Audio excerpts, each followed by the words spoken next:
Chapter 1731. He couldn't withstand the woman's attacks at all. In Zhou Wen's opinion, the perfect setup and moves were filled with loopholes in front of the woman. It forced Zhou Wen to pay a certain price every time to fend off her attacks. The immortal sword in his hand that could resist the incorporeal sword aura failed to touch the woman's incorporeal sword aura. This pressure made Zhou Wen think of the term dimensionality reduction. Many of the woman's means exceeded what Zhou Wen could understand with his knowledge. The woman's previous words were very arrogant, but she did have the right to be arrogant. The difference in knowledge was indeed huge.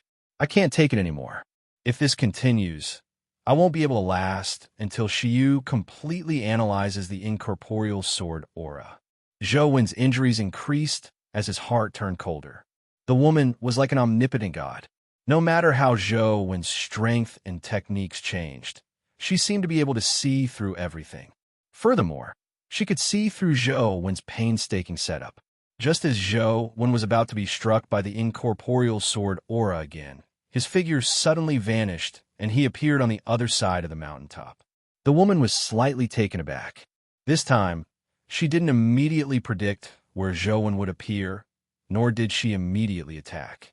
5-elemental fusion escape technique. The woman frowned slightly as she looked at Chaogua, who was lying on Zhou Wen's shoulder. Zhou Wen secretly lamented that it was a close shave. If he hadn't dodged the strike, one of his arms would have been severed. Now, Zhou Wen was secretly glad that he had brought Chaogua over. It was Chaogua who had used an escape technique to help him escape the strike. When the woman attacked again, Zhou Wen could only continue fighting with his life on the line. Chaogua would occasionally use an escape technique to help him escape, but it was only once in a while. It didn't help Zhou Wen escape every time. Zhou Wen understood why Chaogua didn't constantly use an escape technique to help him. It wasn't that he wasn't willing, nor was it that he wasn't strong enough. The real reason was the woman. This was because after Chaogua used an escape technique to help Zhou Wen escape a few times, the woman's prediction of where Zhou Wen would appear was getting closer and closer. It was only a matter of time before she could accurately predict the distance. Furthermore, it wouldn't take too long. Not many people in the dimension know an escape technique that combines the 5 elements. However, in front of me, it's just a trivial matter, the woman said as she slashed out. Zhou Wen, who had just escaped, dodged in a sorry state. His chest was left with a deep gash. Zhou Wen knew that the woman had completely seen through Strawberry Doll's escape technique. If Strawberry Doll were to use an escape technique to help him, he would probably be killed the moment he escaped. I can't hide anymore. Zhou Wen stopped moving quickly. His aura was heavy as he stared intently at the woman's feet. Although there were many variations in her sword techniques, be it thrusts, slashes, or slashes, they ultimately attacked Zhou Wen. What was truly unpredictable was the woman's movement technique. As long as he could predict the woman's movement trajectory, it would be much easier to use the immortal sword to block the formless sword chi. After suffering so many strikes and watching for so long, Zhou Wen had a general idea of the woman's movement technique. However, he wasn't sure if he could withstand it. Giving up so soon, the woman said coldly, but she didn't stop at all. Her graceful figure instantly appeared in front of Zhou Wen as she slashed at him with the incorporeal sword beam. Zhou Wen didn't retreat. As though he had found an opportunity, he suddenly slashed out with the immortal sword in his right hand. It's over. How can you predict an immortal's technique? Amidst the woman's mockery, the immortal sword missed. The incorporeal sword beam slashed at Zhou Wen's neck from the other side. The woman believed that she could definitely kill Zhou Wen this time. At such a close distance, even an escape technique wouldn't be able to help Zhou Wen escape in time. Furthermore, without the immortal sword in her other hand, she couldn't block the incorporeal sword beam's full-powered slash with Brahma's power. Kacha! The sound of shattering glass sounded beside Zhou Wen. The immortal culling sword appeared in Zhou Wen's left hand. The blade blocked his neck and forcefully severed the incorporeal sword beam. This sword, so you are the human sovereign. The woman immediately recognized the immortal culling sword at a glance. I wouldn't dare call myself the human sovereign. I'm just one of the many living beings. Zhou held the immortal sword in one hand and the immortal culling sword in the other as he stared intently at the woman's footsteps. That's good. It's time for me to rid the immortals of this calamity. The woman moved again, fluttering like an immortal. It was impossible to tell where she was going, but the incorporeal sword beam had already arrived in front of Zhou. The incorporeal sword beam was formless to begin with. Coupled with such an unpredictable movement technique, an ordinary calamity grade wouldn't even be able to see the sword beam, much less block it. However, Zhou only had one thought left in his mind. No matter what, he had to block the incorporeal sword beam. He had no other choice but to believe in his own analysis and judgment. Clang! The immortal culling sword slashed through empty air, but the immortal sword struck the incorporeal sword beam once again, resolving a fatal crisis. The woman frowned slightly. This was the second time Zhou had blocked her attack. Zhou still couldn't completely predict her actions, so he made two preparations every time. The sword in one hand was both a prediction and a form of sealing. If he could predict correctly, he would naturally be able to block the incorporeal sword beam. If he couldn't predict correctly, he could seal off an area, reducing the area that the woman could attack. This made it much easier to predict. This method wasn't considered smart, but without powerful calculations and the ability to multitask, it was impossible no matter what. The woman didn't seem to believe that Zhou could really block her attacks as she attacked again and again. Zhou's two swords worked together as he blocked the woman's attacks again and again. Although there were times when he made a wrong judgment and was injured by the woman, the injuries weren't fatal. In fact, this was also deliberate on Zhou's part. When he couldn't make a confident judgment, he would selectively seal off some fatal areas, preventing the incorporeal sword beam from killing him directly. As expected of the strongest human, you do have some ability, but the technique of multitasking is too common among immortals. As the woman spoke, she condensed an incorporeal sword beam in her other hand. She planned on using two swords to crack Zhou's two swords. It's too late. Zhou looked at the woman as a smile surfaced on his lips. If the woman had used two swords from the beginning, it wouldn't have been difficult for her to crack his two swords. But it was different now. After so many battles, Zhou was already completely familiar with the woman's actions. Just as the woman had said, there was no true chaos essence in the world, so there was no true indefinite form. Everyone, even immortals, had their own patterns of behavior. However, the woman's movement technique was ever-changing. It looked like there was no pattern to it, but it didn't mean that there was none. End of this chapter. Chapter 1732. What's too late? The woman didn't immediately attack as she looked at Zhou and asked, "Your sword beams can't hurt me anymore."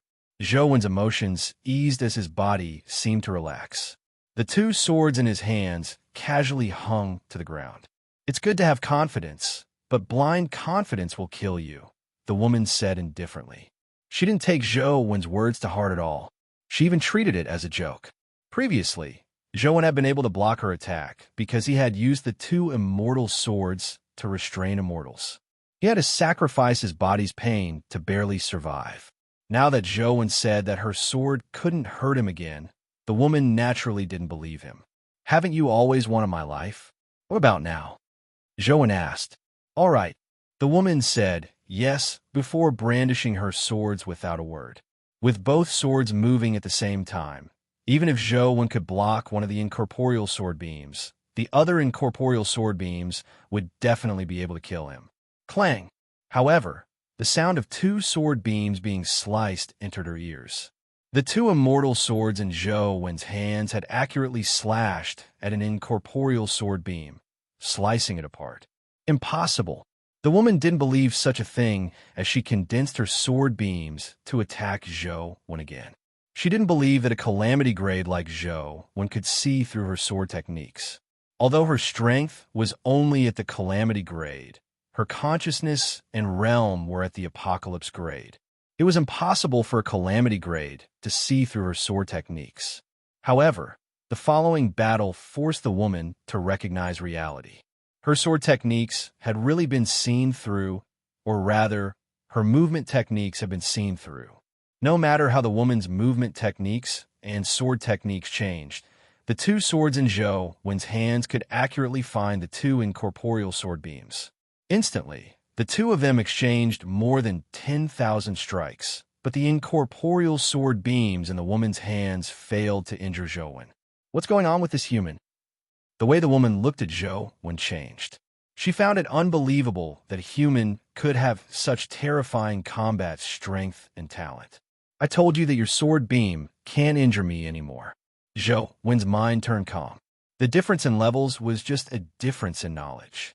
It was just like how people in ancient times only knew how to use swords and knives. They had never seen modern firearms and guns. When using swords and knives against guns, they would naturally be at a disadvantage. However, when the ancient people learned how to use the spear, they might not be worse than the people in the real world. They might even be better. The gap in knowledge was sometimes the easiest to bridge. While the woman was reducing Zhou Wen's dimensions, she also allowed him to quickly absorb knowledge that he couldn't have come into contact with. It would have been fine if it were any ordinary person, but Zhou Wen happened to be someone who had a strong learning ability and dared to try. At the top of the mountain, the sound of swords clashing could be heard. Not only could Zhou Wen block the woman's attacks, but he could even occasionally counterattack. You are indeed very strong and worthy of the title of human sovereign. Unfortunately, you were born in the wrong place. The woman sighed as though she was feeling sorry for Zhou Wen. What do you mean? Zhou Wen asked in puzzlement.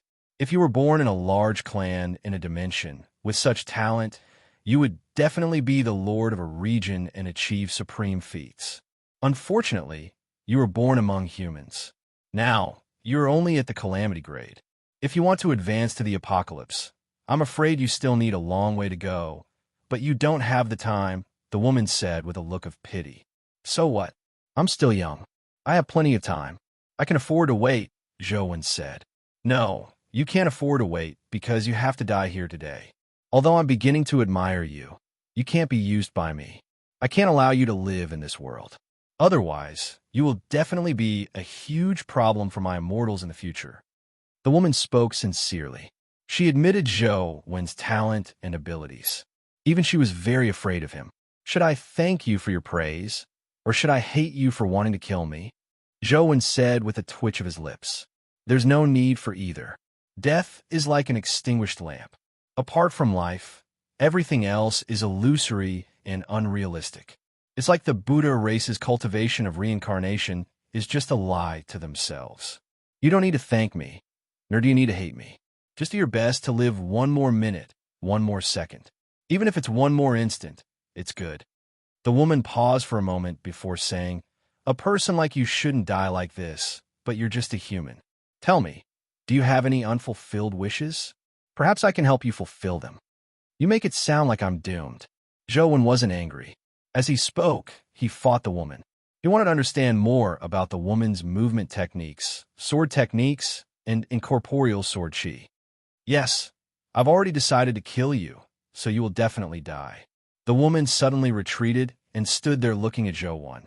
She said with a serious expression, tell me your last wish. I don't have any last wishes, nor do I need to. If you need it, you can tell me your last wish, Zhou Wen said indifferently. What a pity. The woman sighed softly and stopped looking at Zhou Wen. She didn't even look at him. All she did was look up at Kunlun's dome. The sky above Kunlun Mountain looked no different from the sky outside. It was the scorching sun in the sky. However, this sky wasn't the same sky. Kunlun Mountain itself was a tiny world. Even if one had the ability to fly, they couldn't rush to the outside world from Kunlun Mountain sky. Sword intent surged from the woman's body as it shot into the sky like a heaven-piercing blade. The sky of the entire Kunlun Mountain suddenly changed color. The sunny sky with the scorching sun in the sky suddenly became overcast with dark clouds. Furthermore, there was a faint light brewing in the dark clouds, as if endless thunder and lightning were gathering. Zhou Wen's expression changed drastically. From the woman's stance, She was probably going to forcefully break through the restrictions in Kunlun Mountain and use the power of the apocalypse. Zhou had never seen how terrifying the power of the apocalypse was, but he knew that it was definitely an overwhelming power. The immortal culling sword and immortal sword slashed at the woman crazily, but the woman stood there without any intention of dodging. She allowed the two swords that could restrain immortals to slash at her body. However, the immortal sword that could even slice through the incorporeal sword Qi seemed to have slashed at an invisible steel wall. It stopped 3 feet away from the woman. No matter how much strength Zhou exerted or how crazily he slashed, he couldn't advance an inch. The two swords slashed down like a storm, but the woman didn't even look at them. Everything under the apocalypse is an illusion. It's just an empty dream.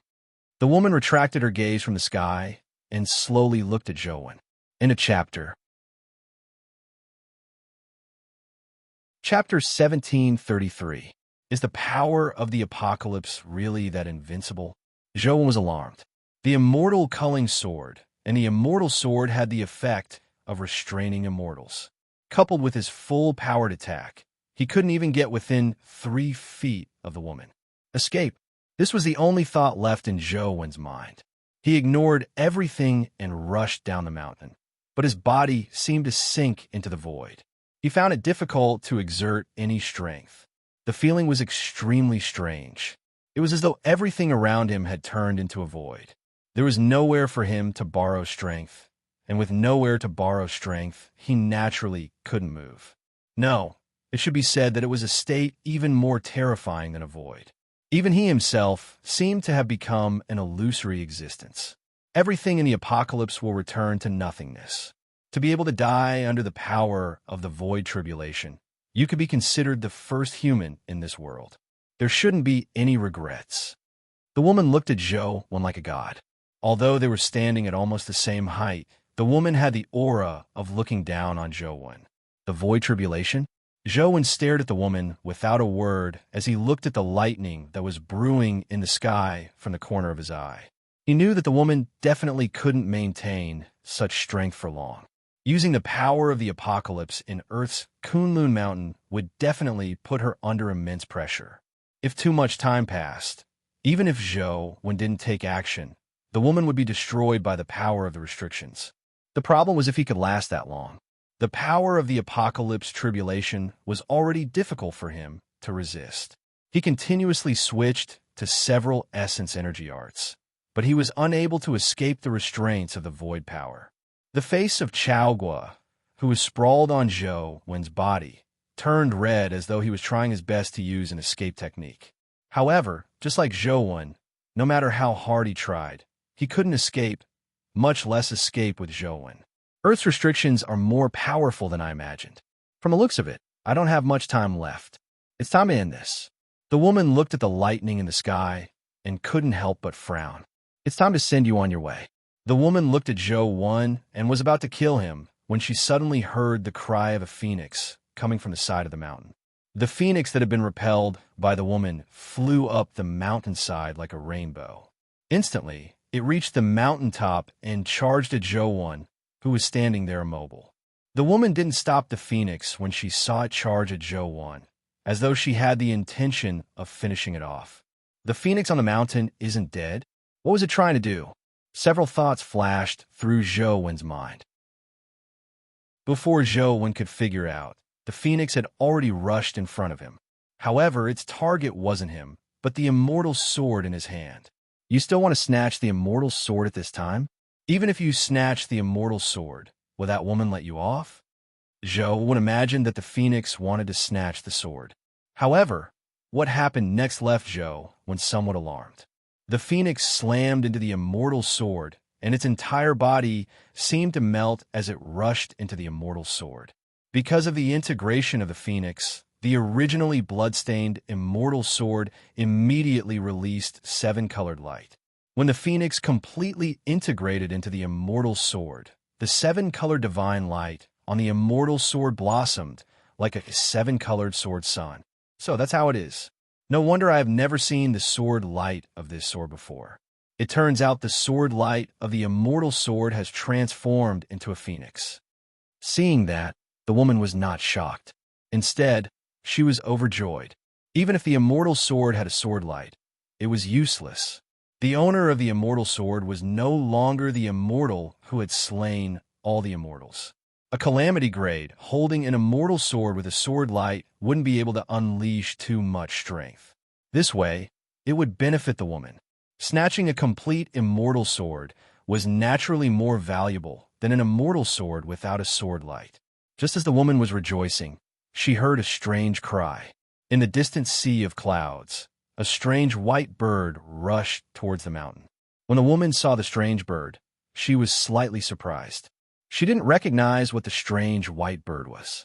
Zhou was taken aback when he saw the strange white bird. It was clearly the phoenix he had encountered in Kunlun Mountain's garden. However, it was still in the form of a white chick. As the white bird rushed towards the mountain, the white feathers on its body gradually turned into a rainbow. Its body was rapidly transforming into a phoenix's form. It's actually a phoenix? The woman was somewhat surprised as she carefully sized up the white bird that was transforming into a phoenix. As though she had noticed something, she muttered to herself, "This is a little strange." This phoenix seems to be somewhat similar to the phoenix formed by the immortal sword's sword beam, but it's also somewhat different. It's not formed purely from sword beams. As the woman pondered, the white bird had completely transformed into the form of a rainbow phoenix. It charged toward Zhou like the previous phoenix. Don't tell me it wants to charge into the immortal sword as well? Zhou was secretly delighted. Now, having more strength meant more hope. Although he didn't know if he could resist the power of the apocalypse, it was better to have more help. To his surprise, the phoenix didn't charge towards the immortal sword. Instead, it charged toward Zhou and slammed into his chest.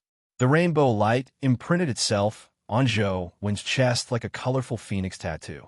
At the same time, Zhou felt a force surge into his body, instantly filling his entire body. Even the dark golden great heaven incinerating armor turned colorful. I see. The woman seemed to be enlightened as a sneer suffused the corner of her lips. Fengxian, oh Fengxian. So you have long perished. Even your sword intent has turned into a mortal object. All right, I'll destroy your will today and snatch your sword. From then on, the immortals will return to the world and obtain the eternal achievements. After the phoenix fused into Zhou's body, not only did he feel his body fill with sword intent as though it was about to explode, but he also felt an indescribable connection form between him and the immortal sword. Although he had previously held the immortal sword and could borrow its power, it was ultimately a relationship between a human and a tool. Now, he felt as though he was connected to the immortal sword by blood. With the augmentation of the two phoenixes and Zhou's own strength, he seemed to loosen up a little under the power of the apocalypse. His body regained some mobility. Without any hesitation, the immortal sword in his hand that emitted a rainbow glow stabbed at the woman in front of him. Zhou's entire body seemed to fuse with the immortal sword as he transformed into a rainbow beam of light that charged at the woman. The sword beam tore through the illusory power of the apocalypse and penetrated the woman's chest. The peerless sword beam tore through the layers of illusory power and arrived in front of the woman. Just as it was about to pierce through her chest, it suddenly stopped moving. The woman raised her right hand in front of her chest. Her index and middle fingers clamped down on the blade of the immortal sword, preventing it from advancing an inch. End of this chapter. Chapter 1734. So what if you have Phoenix Immortal's sword and sword intent? You are ultimately not Phoenix Immortal. Without the Phoenix Tribulation, you are still immortal. Even if you can't fully unleash the power of the Void Tribulation, killing you is still a piece of cake. The woman held the sword in one hand as she raised her other hand to strike Zhou's head. The suppression of the world became stronger. If this continued, her body probably wouldn't be able to withstand it. Zhou was alarmed. Such a powerful force had been easily resolved by the woman. The difference between the Calamity grade and the Apocalypse grade was greater than Zhou Wen had imagined. At that moment, it was impossible for him to escape. Against the woman's palm strike that contained the power of the Apocalypse, Zhou Wen seemed to have no chance. Suddenly, the woman's body paused. Her palm that was striking at Zhou Wen also paused. Teacher, Zhou Wen immediately understood something as he frantically circulated the power in his body and continued thrusting the immortal sword at the woman. Zhou Wen had always guessed that Wang Mingyuan wasn't really dead. Back when he killed the White Dragon under Dragon Gate Grotto, the White Dragon had once existed in a state that humans couldn't see. Furthermore, it had an extremely terrifying power of death. Back then, Zhou Wen had suspected that Wang Mingyuan had obtained the same power. However, it was only a suspicion. Now that he saw the woman's body change, he immediately confirmed his previous guess. The woman's body was affected. Her fingers that were holding the immortal sword relaxed for a moment. The immortal sword passed through her fingers and stabbed straight at her chest. Her clothes tore apart as the tip of the sword stabbed into her flesh. The rainbow-colored sword beam stabbed inwards in a frenzy, attempting to penetrate her body. However, the sword beam was instantly restrained by the power of the void tribulation. The immortal sword that had just stabbed into the tip couldn't continue advancing as blood flowed down the sword. No matter how hard Zhou Wen tried, the immortal sword seemed to be rooted to the ground, unable to move at all. Wang Mingyuan, you sure are capable and scheming. You actually managed to fool my eyes. Unfortunately, you have underestimated the power of an apocalypse. No matter how much you scheme, in front of absolute power, you are just a clown. As the woman spoke, she slowly raised her left hand again and slapped it at Zhou Wen in front of her. It could be seen that Wang Mingyuan still had a certain influence on women's bodies, but this influence was rapidly weakening. If it wasn't for Wang Mingyuan's current strange state and the fact that he was attached to the woman's body, the woman would have killed Wang Mingyuan with a slap. However, it was only a matter of time. After finishing off Zhou Wen and the immortal sword, even if Wang Mingyuan possessed the woman's body, he would ultimately die. Just as the woman's palm was about to strike Zhou Wen's head and the power of the void tribulation was about to bring Zhou Wen a calamity, a look of delight flashed in Zhou Wen's eyes. Shiryu's analysis was finally completed. It turned into strange text that formed in Void Sword's Sutra Primordial Energy Art. Almost at the same time, Shiryu advanced from Hell rank to Heaven rank. Zhou Wen desperately released the power of his teacher domain. At the same time, he threw away the immortal culling sword in his other hand and held it with both hands as he pushed it forward with all his might. The nomological powers that Shiryu had analyzed could be completely shielded, but that was only against powers at or below the calamity level. Zhou Wen didn't know how effective Shiryu was against powers at the apocalypse level. However, he didn't have the time to consider so much. In this situation, it was either he or she would die. All he could do was give it a try. Although the power of the immortal sword had loosened the power of the void tribulation, it still gave Zhou Wen immense pressure, greatly reducing the strength he could produce. The moment Shiryu's power appeared, Zhou Wen immediately felt his body sink. The feeling of having nowhere to borrow strength completely vanished as he was immediately overjoyed. The woman, who was already confident of victory, was about to kill Zhou Wen with her palm when she suddenly felt an intense pain in her chest. The immortal sword had pierced through her chest, and the rainbow-colored sword beam penetrated her body, causing rainbow-colored lines to appear on her body. It was like a painting that had been torn apart and then glued back together, leaving behind fine lines. The woman's palm struck Zhou Wen's head almost at the same time, sending him flying. Brahma's helmet caved in as he fell to the ground and rolled far away, nearly falling off the mountain. No, impossible. The woman looked down at the immortal sword that had pierced through her chest, her face filled with disbelief. I'll be taking your life. A faint voice sounded from the woman. It was cold and emotionless. It was none other than Wang Mingyuan's voice. Wang Mingyuan, don't be happy too early. This is only an avatar of my true body. Even if you kill an avatar, you won't obtain any substantial benefits. and the moment you return to the dimension will be the moment you die. The woman's body was disintegrated by the power of the immortal sword. Without the support of her body, the power of the void tribulation rapidly dissipated. The terrifying lightning in the sky also gradually receded. I don't need any substantial benefits. I only need your experience and knowledge. Perhaps to you immortals, strength is paramount, but to humans, knowledge is the greatest strength. That's enough for me. Wang Mingyuan's voice sounded again. Besides, this is Earth Kunlun Mountain. Even if you are an immortal supremacy's avatar, you won't be able to contact her, right? So was your plan to take the immortal sword from the beginning. You wanted to kill me from the beginning. The woman's voice was filled with anger. She wished she could slap Wang Mingyuan into minced meat. However, she forcefully used her strength, causing the lines on her body to crack open. Blood instantly dyed her clothes red, making her look like she had just been scooped out of a pool of blood. Sigh, why torture yourself? Phoenix Fairy's sword has slain all immortals. Having her heart pierced by this sword and stained with blood, you no longer have any chance, Wang Mingyuan said with a sigh. The woman was so angry that she wanted to say something, but when she opened her mouth, blood spewed out. Seven-colored light seeped out of her mouth as her entire body cracked apart amidst the seven-colored light. If it wasn't for Earth's power suppression, how could you injure me? And that person, the woman looked at Zhou and said in a muffled voice. Before she could finish her sentence, her body had completely collapsed, turning into a pile of flesh and broken bones. A ghost-like figure of light walked out of the woman's shattered body. Then, Wang Mingyuan's corpse, which had been abandoned by Zhou, flew towards the figure of light and turned into icy jade-like crystals. Soon, they condensed back into Wang Mingyuan's body. Little one, your growth has far exceeded my expectations.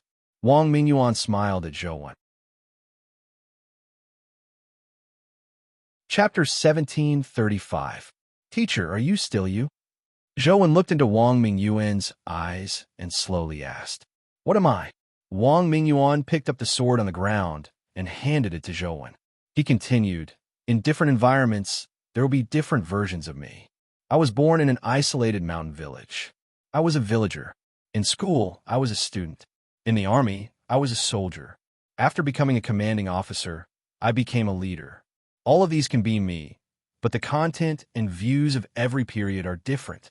It can also be said that every period is no longer the same me of the past. Where are you now? Zhou asked as he took the sword. Up to now, Zhou still remembered the question Wang Mingyuan had asked him and his students. Zhou already knew Wang Mingyuan's choice, but just as Wang Mingyuan had said, different environments led to different ways of thinking. Was the current Wang Mingyuan still the same Wang Mingyuan? Zhou couldn't be sure. He felt that he understood Wang Mingyuan less and less. I'm me. At least, nothing can change me now, Wang Mingyuan said with a smile. Then I'm relieved. Zhou nodded. I'll wait for you at the Immortals. Wang Mingyuan looked at Zhou, his eyes somewhat glazed over. It was unknown what he was thinking. I've already decided not to become the spokesperson of the Immortals, Zhou said. Wang Mingyuan only smiled and said, That's not important. I'll wait for you. With that said, Wang Mingyuan didn't wait for Zhou to say anything else as he went down the mountain. Zhou looked at Wang Mingyuan's back and seemed to have many things to say, but he didn't seem to have anything to say. He opened his mouth, but didn't say anything. All he did was watch Wang Mingyuan disappear at the foot of the mountain. I hope Earth breaks out of the seal a little slower. Zhou had already deeply felt the power of an apocalypse. It was just a doppelganger of an apocalyptic elite, but the power it could unleash was enough to kill him. Moreover, it was under the suppression of Earth's power, so the doppelganger couldn't truly unleash the full power of the apocalypse. Zhou found it unbelievable. If Earth completely broke out of the seal and a true apocalypse expert descended, what kind of disaster would it be? Before the Earth seal was completely broken, they had to obtain a power that could contend against the doomsday level no matter what. Otherwise, it would be a catastrophe. I have to quickly advance to the calamity grade. Zhou unsheathed the immortal culling sword. Just as he was thinking about where to put the immortal sword, it flew towards the scabbard of the immortal culling sword. The scabbard of the culling immortal sword could only accommodate the immortal culling sword. There was no extra space, but when the immortal sword flew over, it strangely inserted itself into the scabbard, sticking tightly to the culling immortal sword. When the celestial sword returned to its scabbard, the sword hilt seemed to undergo a strange change. Two ancient characters appeared on the sword hilt, celestial end. It's indeed the immortal extinguishing sword. Zhou had long guessed it, but he was still somewhat delighted when he saw the name. The immortal vanquishing sword and immortal culling sword had a powerful restraining effect on immortals. And now, the strongest race in the dimension was the immortals. In the future, if he could find the immortal vanquishing sword and immortal trapping sword and use the four swords together, he might be able to resist them even if he couldn't reach the apocalypse stage. I wonder where the other two immortal swords are. Zhou also knew that it was too difficult to gather all four immortal swords. Unwilling to stay on Kunlun Mountain any longer, Zhou packed his things and went down the mountain. He met Lu Yun at the door. Lu Yun didn't seem to know anything as he asked Zhou if he had obtained the immortal sword. "Didn't you see, teacher?" Zhou asked in puzzlement. If Lu Yun saw Wang Mingyuan, he probably wouldn't ask such a question. "No." Lu Yun shook his head. "I got it. Let's head back first." With an apocalypse stage avatar destroyed here, Zhou didn't know if the immortals would send anyone over. It was better to leave as soon as possible. "It's good that you got it. I still have something on, so I won't be returning with you." Lu Yun heaved a sigh of relief and waved his hand to bid Zhou farewell. Zhou was in the mood to keep him as he returned to guide Ancient City alone. After returning to the Ancient City, Zhou got Li Xian to help him investigate dimensional zones, hoping to find one that matched the God Fiend era. As for himself, he studied the Kunlun Mountain dimensional zone. He entered the strange stone chamber through the familiar door, but he didn't see the metal artifact or the white bird. Instead, there were quite a number of grass fruit dolls in the garden. Speaking of the grass fruit dolls, the one that followed Zhou followed him all the way back to guide Ancient City. It stayed by Zhou side all day without any intention of leaving. He attempted to enter the garden to pluck the grass fruit dolls, but they grew on the vines and couldn't escape easily. It was very easy for Zhou to pluck them. However, before he could think of a way to deal with the grass fruit dolls in his hand, he suddenly felt the entire garden shake. Roots that resembled true dragons drilled out of the ground with a demonic glow as they swept towards the blood-colored avatar. Zhou condensed the power of Brahma and struck a dragon-like root, forcefully snapping it. However, the roots blotted out the sky and enveloped him from all directions, preventing him from teleporting. The power of Brahma crazily struck and tore through layers of roots, but the roots seemed endless. In the end, he was trapped within and could only use the Chaos Egg to defend himself. The roots wrapped around the Chaos Egg in layers, preventing it from exploding. Zhou was just about to carefully observe the roots when he realized that the Chaos Egg was shrinking. Soon, Zhou realized that after the roots wrapped around the Chaos Egg, many tiny roots attached themselves to it. It was as though they had taken root in the ground and were absorbing the Chaos Egg's power. Not only did the Chaos Egg not produce essence energy crystals, but it also allowed the roots to absorb quite a bit of energy. The Chaos Egg's strength was becoming weaker and weaker. What the hell is this? It can actually restrain the Chaos Egg? Why didn't I see it when I entered the garden in real life? Zhou ignored the Chaos Egg and scanned the source of the roots. However, he couldn't see the source of the roots within his perception range. The roots drilled out from underground, and he didn't know if they came from the same plant. Not long after, the Chaos Egg was sucked dry. The blood-colored avatar's body was also exposed and bound by the roots. The roots were like blood-sucking leeches as they sucked the great Brahma armor and the blood-colored avatar's body dry.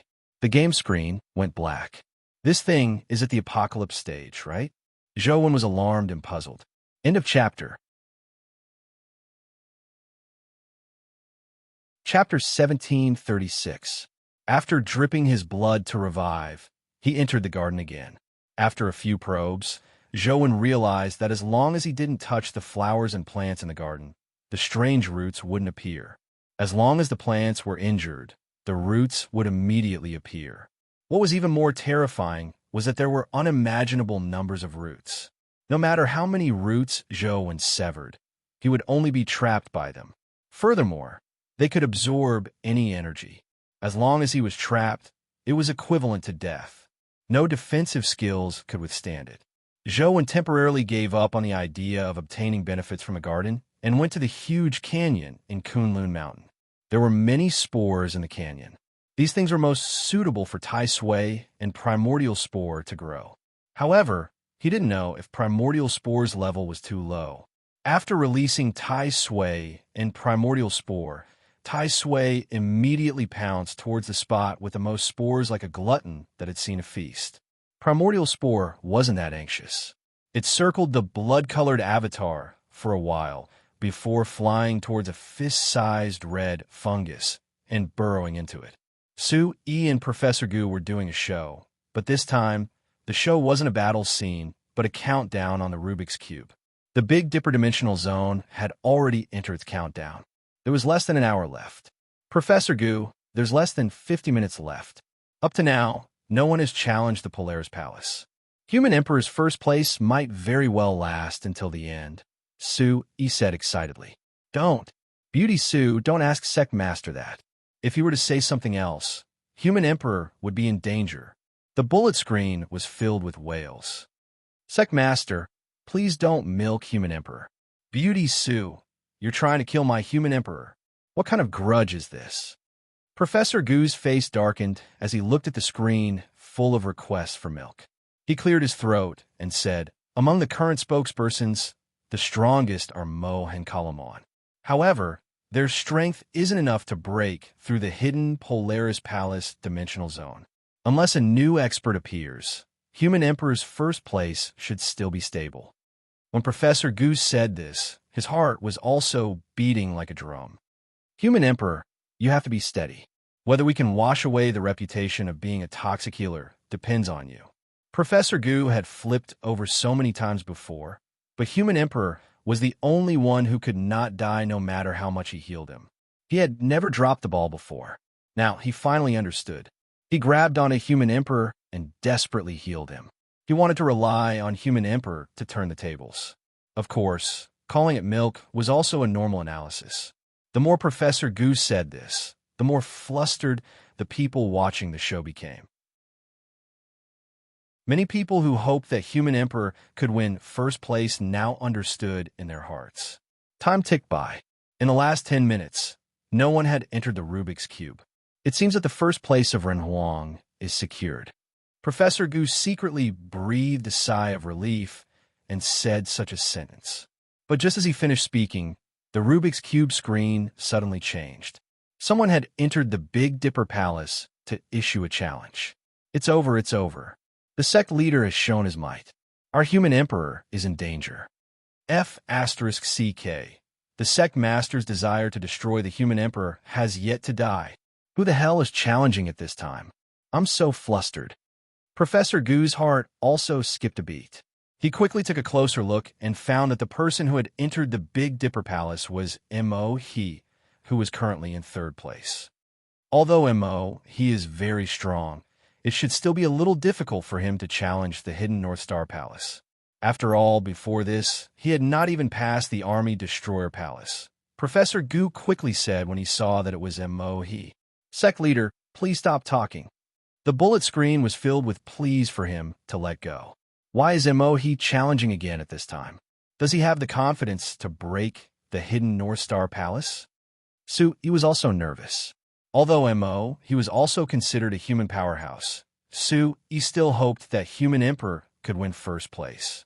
After Mo He entered the North Star Palace, he did not hesitate and directly killed his way through one star palace after another.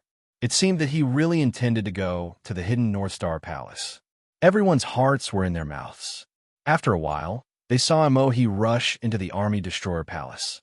Moreover, The stairs in front of the Star Palace that could eliminate vitality did not have any effect on him. After Mo, he defeated the Army Destroyer Star-Lord. As everyone had expected, he learned from Human Emperor's method and activated the teleportation array to the North Star Palace. Oh my god, Mo, he is really going to fight the Purple Star-Lord. Professor Gu's mouth is really blessed. Whatever he says, it will come true. Human Emperor's first place is in danger. Mo, he must have come prepared. A powerhouse like him would not be so impulsive as to throw away his life. It can't be, right? Professor Gu had an urge to cry. Right now, he was more nervous than anyone else. He pretended to be calm on the surface, but in his heart, he was desperately shouting, "Please don't. You must hold on." Just as everyone was guessing how Mo he would defeat the Purple Star-Lord, they were stunned when they saw the scene in the North Star Palace. The North Star Palace was still the same North Star Palace, but there was no Purple Star-Lord inside. It was actually an empty Star Palace. How can this be? Everyone, including Mo, he, and Professor Gu, was taken aback. Suyi's reaction was very fast. He immediately thought of a possibility and said excitedly, "I know. The hidden North Star Palace is different from ordinary Star Palaces. The Star-Lord in this Star Palace will only appear once. Only the first person to defeat him will be able to obtain the benefits." That's right, that's it. Professor Gu also slapped his thigh excitedly. There's only one Purple Star-Lord, which means that the first person to defeat him will definitely be ranked first. Human Emperor is really in the bag this time. Mo, he searched around the Star Palace, but he could not find the Purple Star-Lord. He understood what had happened, and he felt very depressed. It wasn't easy for him to think of a way to defeat the Purple Star-Lord. He had even spent a lot of money to borrow many powerful companion beasts, but he never expected such an outcome. Although he was indignant, there was nothing he could do. In the end, he could only leave the Star Palace. After Mo he left, the Rubik's Cube's countdown had already passed. Then, the Rubik's Cube's image turned into a starry sky. In the Star Palace, one could see the Big Dipper emitting light one after another. Furthermore, the light was extraordinary, so bright that it made one's heart tremble. Boom! The first star of the Big Dipper exploded. The dazzling light penetrated the Rubik's Cube screen, blinding everyone's eyes. Following that, the Big Dipper exploded one after another. Finally, the North Star emitted its final radiance, drowning the entire screen in the explosion of light. End of this chapter. Chapter 1737. When the Rubik's Cube screen dimmed again, the screen had already turned into the Rubik's Cube ranking. Under everyone's watchful eyes, the last name on the Rubik's Cube ranking turned into specks of light and dissipated. Then, from bottom to top, the names shattered and vanished. Moments later, there was only one name left on the ranking, Human Emperor. It shone like an eternal sun. I still failed in the end. In front of the dimensional Rubik's Cube, a humanoid creature stared at the shimmering word, Human Emperor, and sighed softly. As for most of the humans on Earth, they fell into a frenzy. Even though they didn't know who Human Emperor was, and they weren't even sure if he was a human, there seemed to be something else in the hearts of most humans. It was inexplicable, but it made their hearts feel a little heavier and less impetuous. Zhou had been playing with his phone all this time. He hadn't left his room for days, but at that moment, he was pulled to the Rubik's Cube by Li Xian and looked at the glorious word, Human Emperor. Old Zhou, why do I find this word so pleasing to the eye? Li Xian felt something surge in his body. He wished he could do something, but he had nowhere to vent it. Finally, he said that. This word is a little ugly, Zhou said after looking at the word for a long time. Is it ugly? Why don't I think so? Li Xian tilted his head and sized it up for a moment before shaking his head. It's a little ugly, Zhou said as he walked to the Rubik's Cube and reached out to touch it. The Rubik's Cube immediately lit up as Zhou's body was sucked into it. However, this time, he didn't teleport to any dimensional zone. Instead, he appeared in an empty darkness. In the darkness, there were 7 blobs of light that shimmered.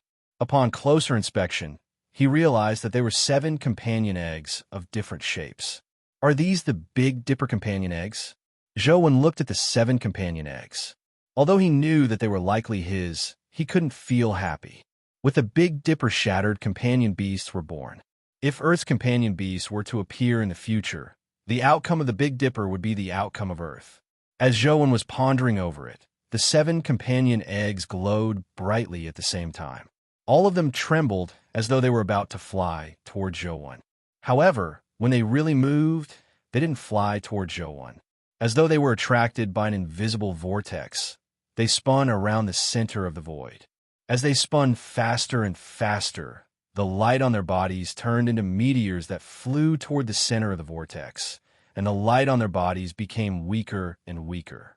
The center of the vortex devoured so much light, but became darker and darker. It was as though the darkness had turned corporeal, condensing into a black companion egg. When the light on the 7 companion eggs completely vanished, they vanished as well, leaving only the extremely black companion egg floating in the void. The Big Dipper's companion beast was actually absorbed by the North Star's companion beast. What kind of companion beast is it? A sword? Or a suit of armor? Or could it be? Before Zhou could finish his thoughts, the absolute darkness companion beast charged at Zhou and instantly shot into his forehead. A black tattoo gradually appeared on Zhou's glabella. The tattoo style was strange, as though it didn't have a fixed shape. It constantly changed every second, making it difficult to see its true appearance. With a thought, the constantly changing black tattoo tore out of his body and transformed into a companion beast that appeared in front of Zhou. This is Purple Star Lord. Zhou looked at the companion beast in front of him in surprise. The companion beast was dressed in absolute darkness armor. As it was too dark, it couldn't even reflect light. At a glance, it looked like a black silhouette. However, its posture resembled Purple Star Lord's, but it gave Zhou a different feeling. Although Zhou had already received the companion beast's information, he habitually took out his phone to take a look. Mystic Tharch, Calamity Grade, Evolvable, Life Providence, Thear Clive Soul, Mystic Wheel of Destiny, Birth S Grade, Terror Transformation, Nirvana Calamity Domain, Universe Dominator, Heavenly Realm, Strength, 999 Speed, 999 Constitution, 999 Essence Energy, 999 Talent Skill, Non-Companion Form, Soul Holy SH*T. What the hell is this? Zhou looked at Mystic Thearch's stats and couldn't close his mouth for a long time. In terms of stats, it was the best of the best. It was directly at the Heaven Realm, and all its stats were 999. Zhou had only seen such stats on Truth Listener. This was the second one. However, this thing didn't even have a skill. One had to know that the 7 Astral Lords each had their own special skills. Furthermore, each special skill was very unique. As long as it was used well, it would be a killing machine.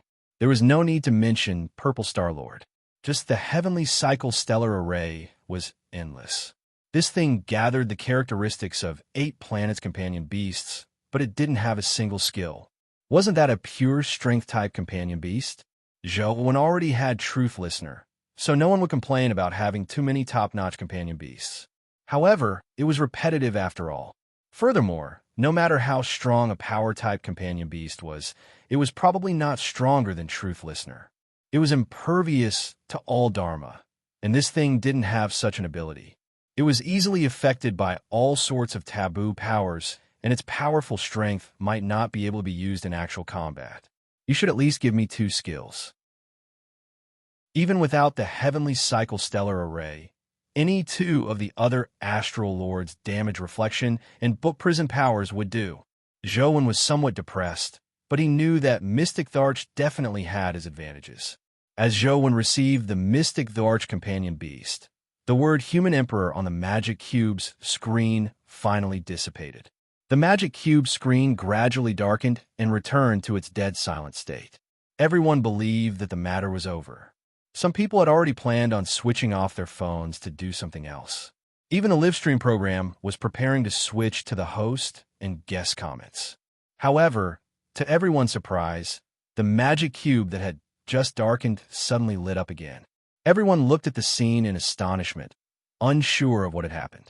They imagined that something had yet to happen, but when they saw the scene on the Rubik's Cube clearly, they realized that a new dimensional zone had appeared on the Rubik's Cube. A new Rubik's Cube battle had begun.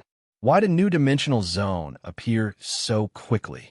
The Magic Cube actually activated the Magic Cube battle consecutively. I don't think this has happened before. What is this place? It doesn't look like a planet, right? It looks unfamiliar. I don't think I've seen it before. The people on Earth looked at the scene on the Magic Cube, but no one recognized what dimensional zone it was. Into this chapter. Chapter 1738. On the Rubik's Cube was a lake shrouded in fog. At a glance, there was only lake water and fog. Although one couldn't see the end, for some reason, it made people feel like it was a lake and not an ocean. It was impossible to tell what place it was just from the scene. There were countless rivers and lakes on Earth. It was impossible to guess what place it was just from looking at such a scene. People were discussing what place it was. The analysts of the various programs also had all sorts of guesses, but no one could say for sure what place it was. Zhou came out of the Rubik's Cube and immediately saw the scene on it. His pupils immediately constricted. Old Zhou, the Rubik's Cube is here to give you warmth again. From the looks of it, you have benefits to reap again, Li Xian said with a smile as he looked at the scene on the Rubik's Cube. I'm afraid it won't be that simple this time. Zhou Wen's expression was somewhat solemn. What do you mean? Who on Earth can compete with you for first place? Li Xian asked in puzzlement. No one on Earth can compete with me, but I'm afraid it's not only humans on Earth. Zhou Wen stared at the Rubik's Cube screen without blinking. You mean? Li Xian seemed to guess something as his expression turned odd. He looked at the scene on the Rubik's Cube and said, Don't tell me you're trying to say that the dimensional zone on the Rubik's Cube is a dimensional zone. I've been to a dimensional zone once. It does look very similar. Get Ming Xiu over, Zhou Wen said. Li Xian hurriedly called Ming Xiu over. After Ming Xiu arrived, without waiting for Li Xian to ask, he directly said, I saw it on the live stream. The place on the Rubik's Cube is very likely in a dimensional zone. What do you mean by possible? Li Xian asked. Previously, when I went to the dimension, the places I went were limited to the humans. I haven't been anywhere outside the humans. The place on the screen is completely different from where the humans are, but there's one place that's very similar, Ming Xiu said. What place is similar? Li Xian looked left and right, but he couldn't tell the difference between the lake on the screen and the lake on Earth. It was just that there was more fog. Ming Xiu explained, the dimensional space is different from our space. Their creatures below the mythical stage can't even see the matter around them, much less move. It's just like how three-dimensional creatures can't understand the four-dimensional world, then it's even more impossible for it to be a dimensional zone. This scene has been broadcasted for quite some time. This scene can be seen by everyone on the internet. Even children who can't cultivate. Even children who can't cultivate can see it, Li Xian said. In essence, it's a manifestation of order and rules. As I've been to the dimension, I can sense the existence of similar order and rules above the fog lake. The reason why ordinary people can see it is because of the existence of the Magic Cube. It modifies the transmitted scene. If one really goes there, the average person will only see distorted, dazzling light. No, I'm afraid they won't even be able to see the dazzling light. They will be killed directly. Ming Xiu explained. Li. Really? Li's Tian. Li. Really? Li. Ming Xiu thinks so too. From the looks of it, it's right. Zhou Wen nodded as many thoughts flashed through his mind. Heavens, if that's really a dimensional zone, doesn't that mean that we can storm into the dimension through the Rubik's Cube? Li Xian's eyes lit up. In theory, that's naturally the case. However, have you ever thought about why the Rubik's Cube can produce a dimensional zone? Ming Xiu said, Isn't that simple? It means that the Rubik's Cube is extremely powerful. It can even connect to dimensional zones, Li Xian said. Ming Xiu shook his head and smiled bitterly. Can't you think deeper? If you have something to say, say it. Are you itching for a beating again? How dare you keep me in suspense?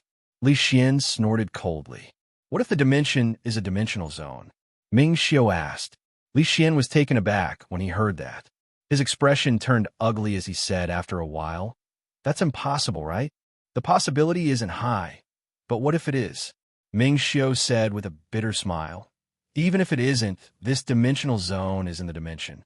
In other words, there's no suppression from Earth's universe laws. If those dimensional life forms can also enter, do you think we humans still have a chance of obtaining first place on the Rubik's Cube rankings?" Having been to the dimension, Ming Xiu knew better than Li Xian how terrifying it was. The human emperor was already considered very strong on Earth, but in the dimension, life forms in the apocalypse really weren't considered experts. "I was only thinking about how to use this thing to counterattack the dimension. I forgot about this," Li Xian said gloomily. "The Rubik's Cube shouldn't be used that way, right?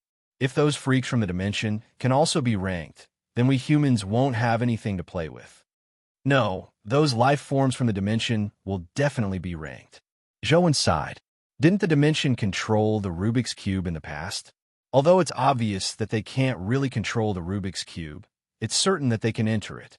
The only thing they can adapt to is the laws of Earth's universe. There's nothing to be afraid of. It's something from their dimension to begin with. At most, we could just give it to them. "We can storm our way over when we have the strength in the future," Li Xian said after some thought. "I'm afraid this matter isn't that simple. I have a nagging feeling that something is amiss, but I can't figure it out for a moment," Zhou said with a frown. It wasn't just Zhou. The factions with spokespeople also realized that this dimensional zone was unusual. They were alarmed and doubtful as they guessed what it meant. As people discussed, the Rubik's Cube screen suddenly changed. Someone had activated the Rubik's Cube challenge. Someone challenged the Rubik's Cube so quickly. I wonder who it is. Is it Human Emperor? Mo or Kalamon? There are so many people who dare to take risks. I still don't know what dimensional zone this is, but someone has already challenged it. Ordinary people discussed, but those who truly understood what kind of dimensional zone this was were filled with worry. When the challenger appeared on the screen, the expressions of many human experts changed. Gold as armor and dark gold as staff. It looked no different from a human, but the life form's body was more than twice as tall as a human's. It was at least 4 to 5 meters tall. On the life form's forehead was a third eye. When it opened, it was like a golden sun. It was very similar to the sun holy god carved in the sun holy temple. Chapter 1739. It's indeed in the dimension, Li Xian said gloomily as he looked at the golden godlike creature. Zhou, Ming Xiu, and company didn't say a word as they watched the creature walk towards the lake. His body emitted a golden glow that resembled the sun. The fog on the lake's surface was rapidly dispersed, and the area within 1,000 meters immediately became clear. However, there was still nothing on the lake's surface. There were only ripples as far as the eye could see. The Sun Clansman walked across the lake's surface as though he was walking on flat ground. He had the bearing of a true god that had descended to the mortal world. He hadn't gone far when the water in the lake suddenly surged. The lake water seemed to turn into a spirit, turning into a pair of hands that wrapped around the Sun Race's legs. It was about to pull him into the lake. The Sun Race member's body shone with a golden light, and his arms seemed to evaporate from the high temperature, turning into steam in an instant. There was also a strange scream that sounded underwater, and then there was no more sound. Moments later, the lake's water seemed to boil. Waves churned as pairs of water arms extended out of the lake. The entire lake's surface seemed to turn into a forest of arms. Countless water arms reached out towards the Sun Clan. In the distance, the water arms emerged from the water as well. It could be seen that those were water demons that were condensed from water. They looked a bit like humans, but their ears were like fish fins, and where their legs should have been was a snake's tail. Seeing countless water demons leap out of the water and pounce at the Sun Clansman, the Sun Clansman didn't panic at all. His body emitted sun divine light as all the water demons that were illuminated immediately turned into water vapor. None of the water demons could approach his body. The Sun Clansman walked on the water step by step as he walked towards the depths of the fog lake. There were countless water demons in the lake, but none of them could approach his body. Along the way, countless water demons were vaporized by the sun's divine light. In less than a minute, the fog in front of him cleared up and a swath of green appeared in front of him. Originally, there was a small green island on the lake. The island was flat, and the ground was covered with green grass. Only in the center of the island grew a large tree. The tree looked like a crown. The tree looked ordinary, but the leaves seemed to be made of silver. There were also many gold-like fruits on the tree, and the shape was somewhat similar to apples. The sun being walked in front of the tree and reached out to pluck a golden apple. Then, he walked to a place that looked like a teleportation array. As the teleportation array lit up, the sun being disappeared. The image on the Rubik's Cube changed, and the Rubik's Cube ranking appeared. The name, Sun Race's Luo Lai, appeared. That's it. It looks very simple. The fruits on the tree are limited. I don't know if there are any left after plucking them. Why don't I take the opportunity to pluck a fruit first? Li Xian said. It looks simple, but there's something profound about it. Don't act rashly. Ming Xiu hurriedly stopped Li Xian. Just as Li Xian was about to say something, he saw the Rubik's Cube screen light up again. Someone had challenged the Rubik's Cube again.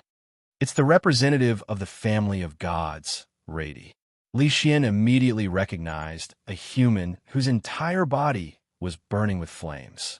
He looked like a fire god. Rady clearly had the same thoughts as Li Xian. He wanted to seize the initiative and pluck a golden apple first. Luo Lai of the Sun Race had relied on the power of the sun to safely cross the fog lake.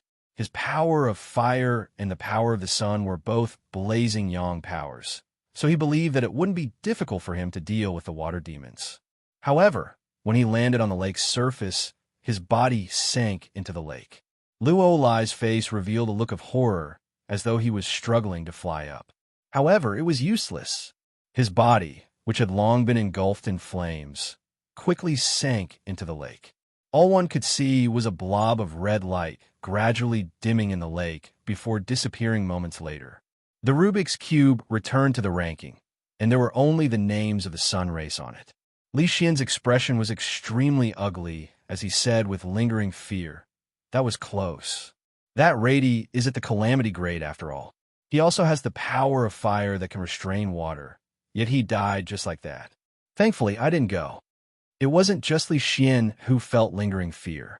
Upon seeing this scene, many people on Earth were alarmed. Rady was considered a famous figure. During the Battle of the Big Dipper, he had once entered the top 10. They never expected him to die so silently. Instantly, the fog lake and Luo Lai became a hot topic of discussion. Due to Luo Lai's appearance, most people knew that it might be a dimensional zone. People were clearly more curious about the dimensional zone. Of course, they were also guessing what level Luo Lai was at. A calamity-grade Rady had died silently, but Luo Lai had been able to easily cross the fog lake. The difference was huge. Some people even guessed that he was at the apocalypse grade. However, human experts like Zhou Wen knew that it was impossible for Luo Lai to be at the apocalypse grade. However, it was very likely that he was at the heaven realm. Although Zhou Wen was also paying attention to the matter of the fog lake, he had no intention of challenging it. The most important thing now was to quickly advance the remaining 2 essence energy arts to the calamity grade. Tai Sui and Primordial Spore were doing well in the Kunlun Mountain Canyon. The spores had helped them greatly. Tai Sui had already reached the man stage of the calamity grade and was still growing. It was only a matter of time before Primordial Spore advanced to the calamity grade. In the future, there would be 2 very important combat forces. However, he hadn't found a suitable dimensional zone that matched the God Fiend era. This left Zhou Wen depressed. "Old Zhou, look who's here."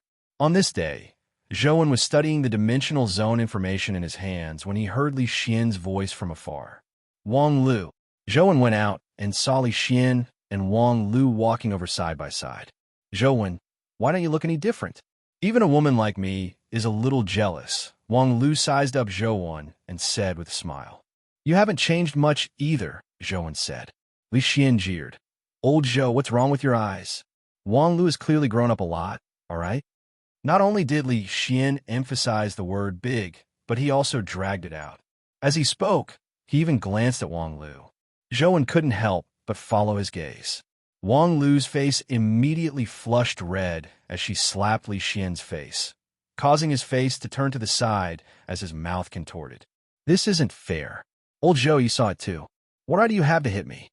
Li Xian rubbed his face and said indignantly, It's your fault for having such a cheap mouth. Wang Lu scoffed and turned to Zhou. I heard you're looking for a spatial dimensional zone. Chapter 1740. How did you know? Zhou asked in surprise. He had gotten Li Xian to secretly carry out his search for a spatial dimensional zone.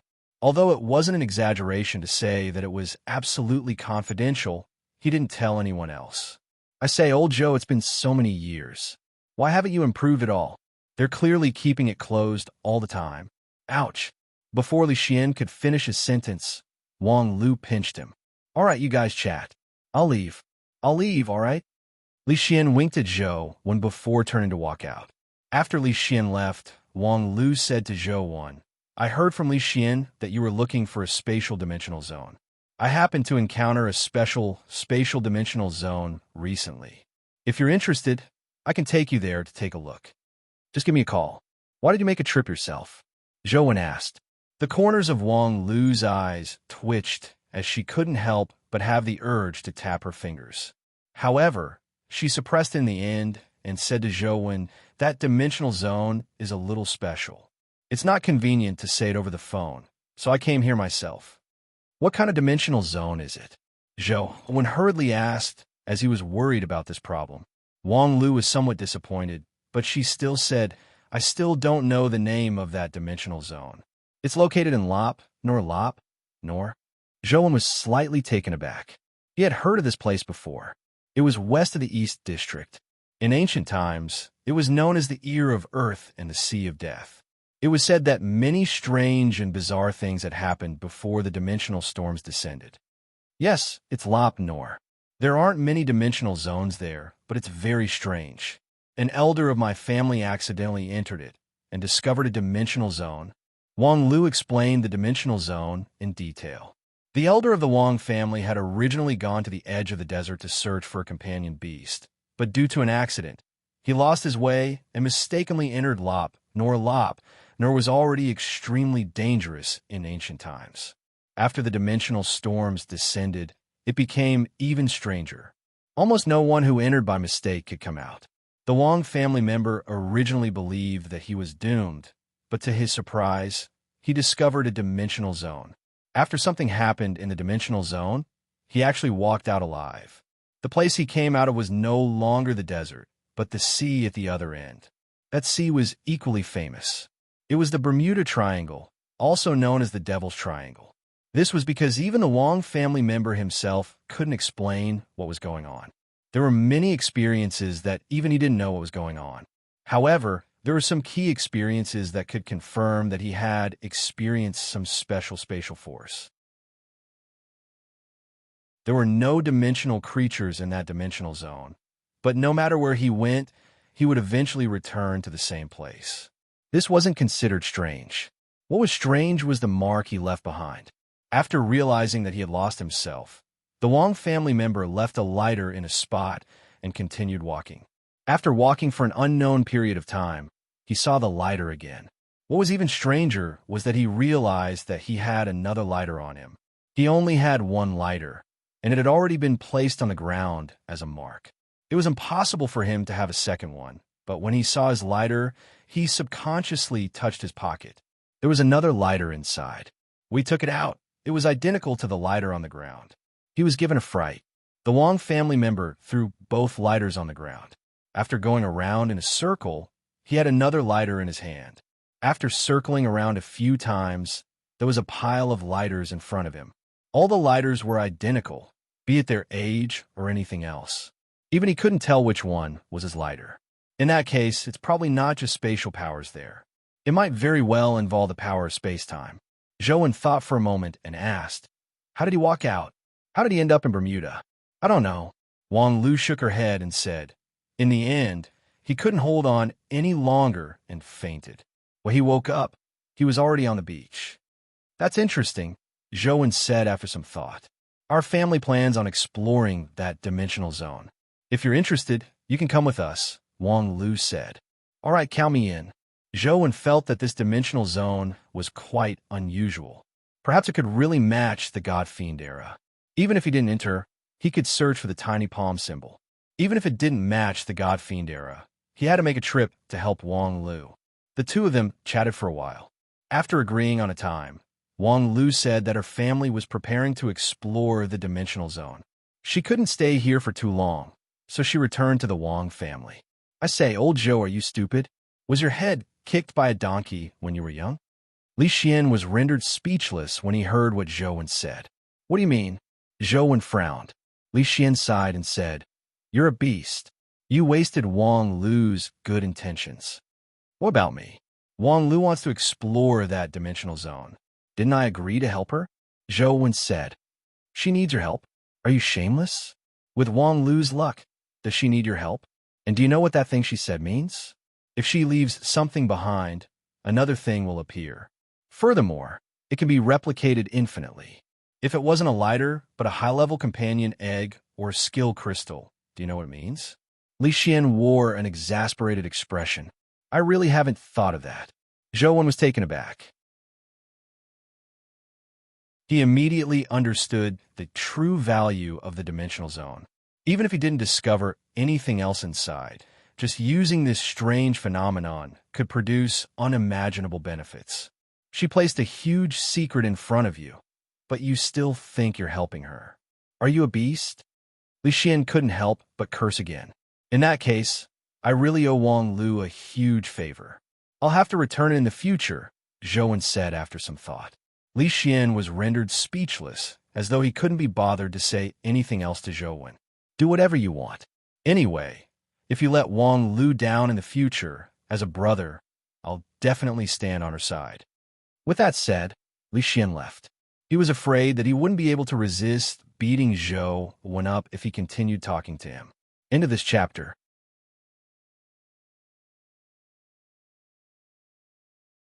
Chapter 1741. For the next few days, aliens plucked the golden apples from the rankings, but not a single human made it onto the rankings. Even the human spokespersons didn't make it onto the Rubik's Cube rankings, much less pluck the golden apples.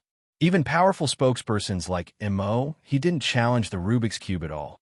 Ordinary people only hoped that a human could make it onto the rankings, but they didn't know that the spokespersons had basically received warnings from aliens not to challenge the Rubik's Cube.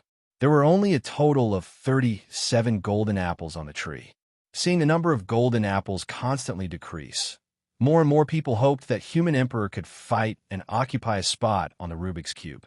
Zhou couldn't hear their summoning. He followed Wang Lu and company into the strange lab. Nor. The electronic equipment here didn't have any signal, so he had no idea what was happening outside. The endless desert had been a forbidden zone for humans since ancient times.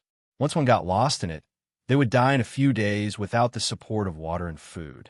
They had a water elemental Terra-grade expert in their group, so it wasn't difficult for them to obtain water. There was also plenty of food, so there was no need to worry. However, this didn't mean that they could do whatever they wanted. After the dimensional storms, Lopner was far more terrifying than before. The group walked carefully. It was unknown if it was because of Wang Lu's existence, but they didn't encounter too many dangers along the way. However, after walking for a few days, they failed to find a dimensional zone mentioned by the Wang family. Third uncle, where should we go now? Wang Lu frowned as she looked at the endless salt crust desert and asked the middle-aged man beside her. The middle-aged man's name was Wang Huaiduan. In terms of seniority, he was Wang Lu's third uncle. He was in his 40s and was only at the mythical stage after using the mythical liquid. He was the one who discovered the dimensional zone back then. Sorry, family head. Back then, I walked into that dimensional zone in a daze. I only know that it's roughly in this area. I really have no idea where it is now, Wang Huaiduan said in shame. Wang Lu had no intention of blaming him. Back then, it wasn't strange that Wang Huaiduan couldn't figure out the dimensional zone's location. She didn't expect Wang Huaiduan to remember much. All she needed to do was confirm that it was in this area. It's fine. It's in this area, right? Wang Lu asked again. It shouldn't be wrong, Wang Huaiduan said. Wang Lu nodded and looked at Zhou Wan, who was playing with his phone. Zhou Wan, lend me one of your shoes. What for? Zhou Wan sat on the back of the great Might Vadrabul and asked as he took off his shoes and threw them to Wang Lu when he heard her. Let's try our luck. Wang Lu took Zhou Wan's shoe and threw it out. She looked in the direction the shoe landed and said, Go that way. As she spoke, Wang Lu picked up the shoe and returned it to Zhou Wan. The Wang family didn't have any doubts about Wang Lu's seemingly childish actions as they walked in the direction she had pointed out. Zhou Wan took the shoes and put them on. He looked at Wang Lu curiously and asked, Why didn't you use this method previously? People can't have too many extravagant hopes. If you wish for too many blessings that don't belong to you, it might not be a good thing even if you obtain them in the end, Wang Lu said ambiguously. Zhou Wan nodded. He understood a little. Although Wang Lu's power of luck was very strong, she wasn't the goddess of luck with infinite divine powers. There were probably limits to her power of luck. She might not be able to resolve everything with luck. If everything could be resolved by luck, Wang Lu would have long become the strongest human. In fact, Wang Lu still hadn't advanced to the Calamity Realm. The group continued on their way. After walking for less than half a day, Wang Huaiduan suddenly pointed at a spot in front of him and shouted, There it is. That's the entrance to the dimensional zone. Zhou Wan looked in the direction he was pointing and saw a lake appear on the endless salt crust. The lake wasn't big, and its surface was like a mirror without any ripples. Wang Huaiduan continued excitedly. Do you see that strange-shaped boulder by the lake? As long as we pass through it, we will be able to enter that strange dimensional zone. The strange-shaped boulder that Wang Huaiduan mentioned was a boulder that was more than 10 meters tall.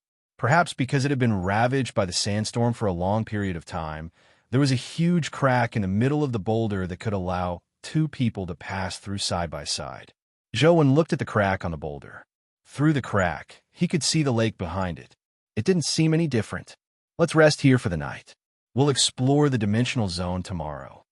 Wang Lu led everyone to the boulder, but she didn't immediately enter. Looking at the setting sun, she instructed everyone to set up tents and set up a temporary camp. Zhou encircled the vicinity, but didn't find the tiny palm symbol. All he could do was return to the camp resentfully. Zhou brought his own tent and lived alone. When he was resting at night, he saw Wang Lu pull open the curtain and enter. Why? Can't sleep? Zhou asked with a smile.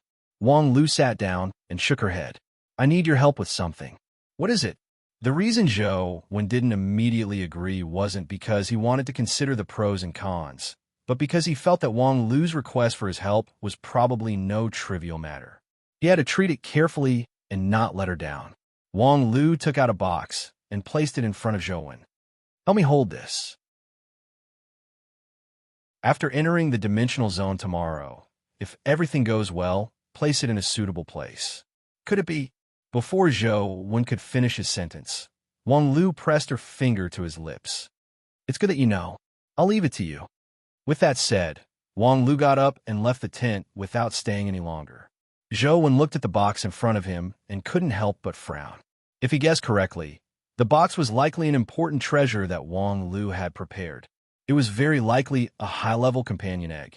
As companion beasts couldn't be too far from their owners, there was no way to replicate them in dimensional zones. This was also why Wang Huaiduan hadn't experimented. It was because he didn't have a companion egg on him, so there was no way for him to experiment. This time, the Wang family had come prepared.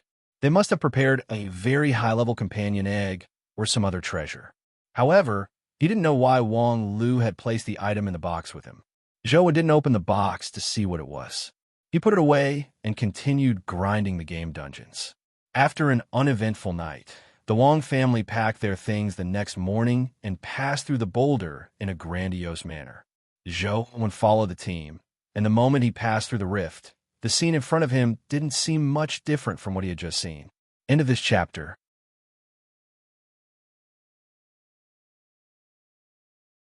Chapter 1742. They could clearly see the saltwater lake behind the boulder, but after passing through the boulder, they still saw the saltwater lake in front of them. It didn't seem any different. Did we really enter a dimensional zone? Someone asked in puzzlement. Many people wanted to ask this question. Even Joe was somewhat puzzled. After passing through the gap in the boulder, it didn't seem any different from before. It's different, very different, Wang Huaiduan said with certainty. If we don't pass through the gap in this boulder, we will leave this saltwater lake no matter where we go. And after passing through the gap in the boulder, no matter where we go, we will eventually return to the lake. It's as though we are constantly circling the saltwater lake. Has samsara already begun? Zhou asked as he sized up his surroundings. It should have already begun. However, after we leave this place, we won't be able to see this boulder no matter how we walk. In other words, it's impossible for us to leave this place again. Wang Huaiduan thought for a moment and said, "Back then, I walked for a long time, but I wasn't able to leave this place. I thought I was doomed. I was already exhausted and delirious. A dragon suction suddenly appeared in the lake, and I was sucked in. When I woke up, I was already on the shore of the Devil Triangle. I don't know how I got out. Third uncle, come with us. Ziyuan, lead a team and stay in front of the boulder to guard it." Wang Lu calmly commanded, looking somewhat like a family head. She seemed somewhat different from the Wang Lu Zhou knew in the past. Apart from the five-man team that stayed in front of the boulder, the others followed Wang Lu, including Zhou. This time, the Wang family didn't leave anything behind. They wanted to see if they could still see the five-man team when they returned. Zhou followed them and activated his sure domain to scan his surroundings, especially the lake. If there was anything strange, it was the most likely place to be problematic. However, after scanning for a while, Zhou didn't discover anything within the sure domain's range. There didn't seem to be any creatures in the lake. Not to mention dimensional creatures, he didn't even discover ordinary microorganisms. The salt content in this lake is very high. People can float if they jump in. I previously tried to jump into the lake, hoping to find some dimensional creatures as food, but I didn't find anything, Wang Huaiduan said as he walked. Wang Lu only listened quietly without saying a word. Everyone circled the lake and didn't wander around randomly. However, after walking for a long time, they estimated that they had almost circled the lake once, but they still didn't see the boulder they had entered from. It is indeed strange. Zhou frowned slightly. He didn't sense any changes in the space. Boulder and the Wang family members guarding it had vanished. This dimensional zone was indeed not simple. Literally, follow the plan, Wang Lu said to a youth from the Wang family. The young man nodded and stayed by the lake. The others continued to walk around the lake. The youth had a portion of the Wang family's companion eggs on him. If the companion eggs could split into two when they found him, the Wang family would truly prosper. This dimensional zone is indeed a little strange. Be careful, Zhou whispered to Wang Lu as he walked beside her. He had a nagging feeling of discomfort, or rather, this dimensional zone made him feel somewhat uneasy. Mr. Zhou, don't worry. The last time I came, I circled around here for a few days and didn't discover any dimensional creatures. I even spent quite a while in the lake. If there were dimensional creatures, they would have eaten me long ago, Wang Huaiduan said. There's nothing wrong with being careful. Everyone, buck up, Wang Lu said. The Wang family responded and continued walking around the lake.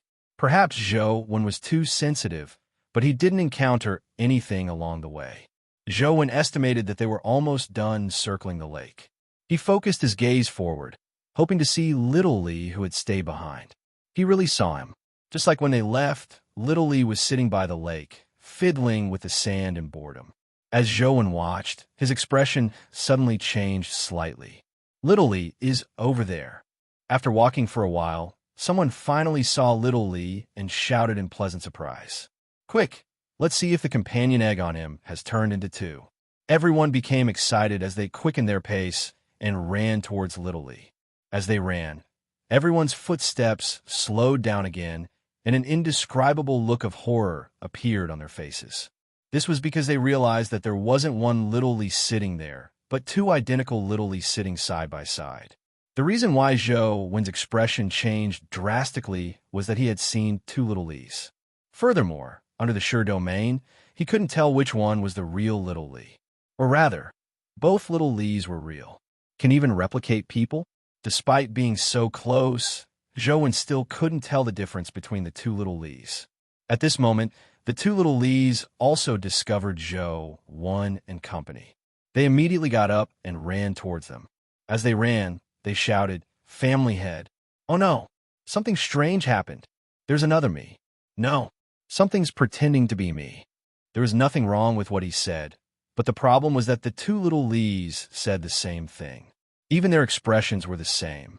Instantly, everyone was dumbfounded. "Little Lee, stand there and don't move," Wang Lu said as she stared at the two little Lees. Without any hesitation, the two little Lees stopped, as though they were very convinced by Wang Lu's orders. "Take out the companion eggs you have on you," Wang Lu continued. The two little Lees took off the backpacks on their backs and took out the companion eggs inside. There were a total of 7 companion eggs. Each companion egg was different, but the 2 companion eggs were identical, as though they were twins. I should have thought of it long ago. If this godforsaken place can replicate lighters, humans should be replicated as well. I shouldn't have left little Lee here, Wang Huaiduan said with a sigh. Family head, third uncle, quickly think of a solution. I don't want there to be 2 of me, the two little Lees said with sullen expressions. Wang Lu was momentarily at a loss. She couldn't tell which little Lee was the original little Lee. She couldn't help but look at Zhou Wen. Zhou Wen shook his head slightly. He couldn't tell which little Lee was the real one. Leave the companion eggs here first. Let's continue. Wang Lu thought for a moment and got someone to leave the companion eggs she had brought here. Then, she took the 2 little Lees with her and continued circling the lake. Now, he really didn't dare leave them here. He couldn't deal with the 2 little Lees. If he were to create a few more little Lees, his wife would probably be in a difficult position when he returned. End of this chapter.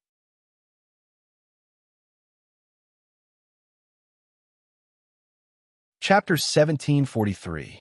Although Zhou Wen also wanted to see if he could replicate the good stuff he had, it would be insane if he could replicate a few things like the mysterious phone. Even if the mysterious phone couldn't replicate them, it would be excellent to obtain a few immortal culling swords and a mortal extinguishing sword. Of course, Zhou Wen didn't really do that. He had to figure out what was going on with this dimensional zone before he dared to use something like the immortal culling sword to make an attempt. Otherwise, if something went wrong, it wouldn't be worth it. Looking at the 2 little Lees walking in the middle of the group, Zhou Wen had a nagging feeling that something was amiss. If anything could really be replicated and there were endless benefits, wouldn't this dimensional zone be a little too powerful? The Wang family was also very uneasy. After all, the benefits were just too great, so great that it was unbelievable. If it wasn't for Wang Lu's extremely powerful luck ability, they wouldn't have dared to come despite knowing such benefits. The group of people had their own thoughts as they circled the saltwater lake again. When they arrived at the area where they had left their luggage, they realized that there were 2 identical piles of luggage. When they opened it, there was indeed one more item. However, only one of the items that little Lee had replicated previously appeared. From the looks of it, there are 2 possibilities. One is that replicas can't be replicated. The second is that the same item can only be replicated once. Zhou Wen muttered to himself. It's fine to replicate one at a time. 10 times means 10. If we stay here for a few days, we won't lack any companion beasts. The rise of the Wang family is just around the corner. The Wang family was extremely excited. Someone had already experimentally incubated the replicated companion eggs. The result was identical to a normal companion egg. There was no difference. At this moment, no one doubted the value of replicating companion eggs. All they wanted now was to replicate more companion eggs and items. The only one who was more vexed was little Lee. He still couldn't tell the difference between the 2 little Lees. All he could do was temporarily guard them to prevent any trouble. Family head, there's no mistake. This dimensional zone is our Wang family's blessed land. Leave everything you brought behind. Try your best to replicate as many things as possible. Who knows if there's a time limit here? An elder of the Wang family said to Wang Lu, "There's no rush. Let's follow the original plan and leave a portion behind." Wang Lu shook her head. Someone tried to persuade Wang Lu, but they were interrupted by her. "The plan is to protect the family's interests. If we don't act according to the plan, who will be responsible if anything happens?" The Wang family exchanged looks. Finally, they followed Wang Lu's orders and only left behind a portion of the items before circling the lake again. "What do you think?" Wang Lu walked beside Zhou Wen and asked softly. "This place might very well be a space-time dimensional zone. I left a few low-level companion eggs there. I should make some discoveries the next time," Zhou Wen said. "What do you mean?" Wang Lu asked in puzzlement. Wang Lu had seen that Zhou Wen had placed a few companion eggs there from the beginning. The companion eggs had also been replicated. If she did it again, there would only be one more. There didn't seem to be anything different, so she didn't know what Zhou Wen was referring to. Zhou Wen explained, "I only left one of those companion eggs and the replicated companion eggs there." Wang Lu was extremely smart to begin with. Upon hearing Zhou Wen's words, she immediately understood. "You left a portion of the original companion eggs and a portion of the replicated companion eggs. If all the companion eggs are replicated again, it means that there's no limit to the replication. However, only one of the same items can be replicated at a time.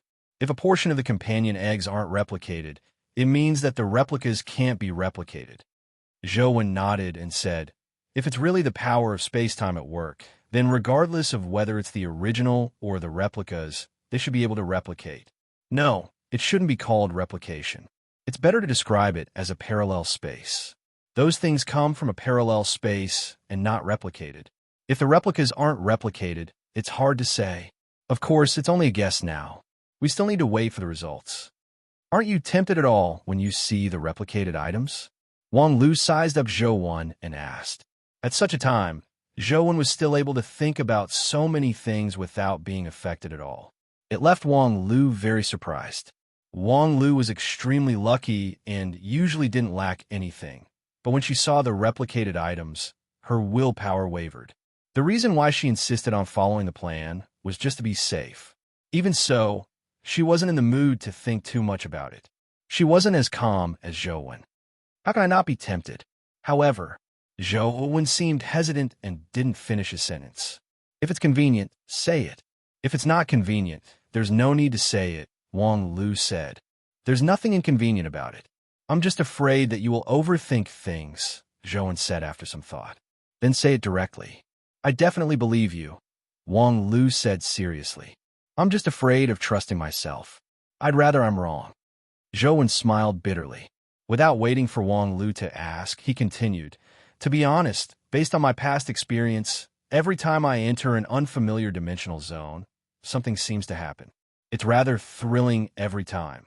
So no matter how tempted I am, I still have some reservations. I thought it was something.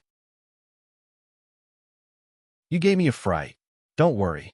With me by your side, your luck will improve," Wang Lu said with a smile. "There's nothing to worry about. I'm just afraid that you won't," Zhou Wen said with a smile. The two of them chatted as they walked. After circling around for a long time, everyone approached the place where the items were placed again. From afar, Zhou Wen saw another pile of items. The companion eggs he had placed were also among them. 1, 2, 6. No, half of them haven't been replicated. Zhou Wen couldn't help but frown after counting in his heart. According to his previous guess, if space-time powers were at work, the companion eggs he left behind should have produced new ones, be it the original or replicas. However, half of them clearly hadn't been replicated. The replicas won't be replicated again? In other words, only the original will be replicated. Is this a space-time power? Wang Lu also saw Zhou Wen's companion eggs and immediately knew what had happened. There's still one more chapter. Let's wait a while. End of this chapter.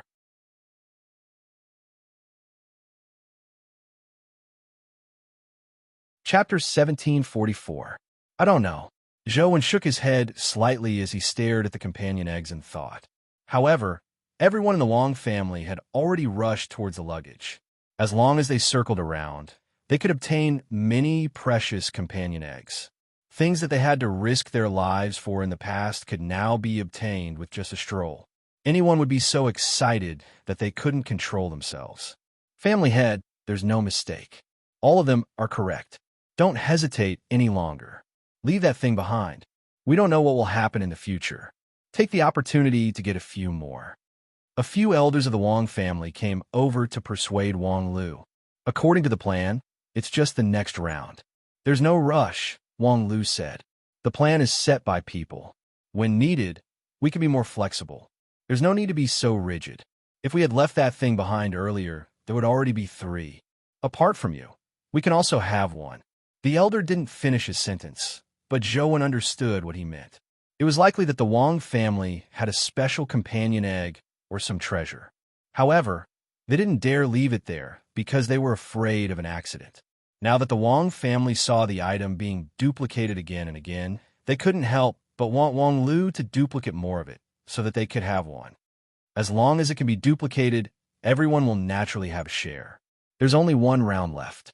Let's go, Wang Lu said as she continued on her way, not giving them a chance to speak. The elders were somewhat helpless, but they didn't say anything else. They packed their things and continued on their way with Wang Lu. Did you discover anything?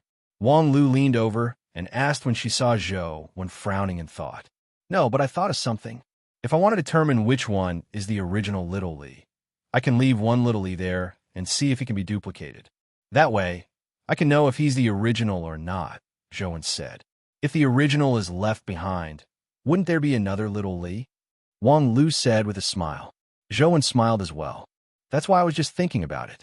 Actually, it's meaningless to distinguish it. Even if you know that it's a duplicate, you can't be so heartless as to kill him, right? That's right. Even if it's a duplicate, he's no different from Little Li. We grew up together, so how can we do it? Unless he's not Little Li at all, Wang Lu said gloomily. If it's not Little Li, who else can it be? Zhou said as he turned to look at the 2 Little Lis. When he saw them, his expression suddenly changed. Because the other members of the Wang family were excited, they all wanted to walk faster. At first, they paid special attention to the 2 Lis, but now they unknowingly fell to the back, and no one wanted to watch them anymore. The 2 Little Lis were originally exactly the same, but looking at them now, one of the Little Lis had somehow changed. Xiaoli was only in his 20s. His eyes were quite big, and he had the black pupils of an Asian. But now, Xiaoli's head was lowered, and his eyes were completely white. He looked like a blind man. To an ordinary person, there were only so many differences, but in Zhou Wen's eyes, Little Li was emitting a strange aura. It was as though white smoke was rising from his body. Oh no, there's a problem with the replicated item. Zhou Wen's heart skipped a beat. Little Li, who had his head lowered, suddenly looked up and revealed a strange smile at Zhou. The next moment, he pounced at the other Little Li beside him. As they were too close, Zhou didn't have time to do anything. The moment the 2 Little Lis came into contact, they fused together like water and milk, turning from 2 to 1. Zhou had already flashed in front of Little Li, but he didn't know what was happening to Little Li. Naturally, he couldn't kill him directly. All he did was reach out to grab Little Li's arm and restrain him. Mr. Zhou, what are you doing? Upon hearing the commotion behind them, the Wang family members in front stopped in their tracks and looked over. When they saw Zhou grab Little Li's arm, they looked at him in puzzlement. Didn't you notice that Little Li is missing? Zhou said as he stared at Little Li. As they were too excited, everyone had long forgotten about Little Li. They only recalled it when Zhou mentioned it. That's right. Why is there only 1 Little Li? Where did the other Little Li go? Don't tell me he ran away. Everyone looked around, but didn't find the other Little Li. Zhou, what happened? Wang Lu didn't see the scene, so she didn't know that the 2 Little Li had fused into 1. Zhou recounted what he had seen and observed Little Li's reaction. Little Li was very obedient. He allowed Zhou to grab him without moving, nor did he struggle or resist. His eyes looked a little demented. Everyone found it odd as they sized up Little Li. However, no matter how they looked at it, they couldn't imagine how the 2 of them had fused into 1. There's a problem with the replicated thing here. It can't be replicated again, Zhou said to Wang Lu. Without waiting for Wang Lu to say anything, an elder from the Wang family said eccentrically, Mr. Zhou, did the two little Li really fuse into one? I saw it with my own eyes, Zhou said. There are so many people here. Why are you the only one who saw it? No one else saw it. Isn't this too much of a coincidence? The elder snorted coldly. Uncle Lu, what do you mean by that? Wang Lu said unhappily. Family head, I've already said that this matter can't be spread. It can't be spread, but you refused to listen and insisted on letting an outsider follow us. Now, he can't bear to see our Wang family doing well. Family head, what do you think we should do? The elder said angrily. Uncle Lu, what are you trying to say? Wang Lu frowned. We didn't see the two little Li fuse into one, but only Mr. Zhou saw it. He even said with certainty that there's a problem with the replica and that it can't be replicated again. Don't you think there's a problem with that? Even if the two little Li really fused into one, it doesn't mean that it can't be replicated. We just need to use one of the replicated things before they fuse.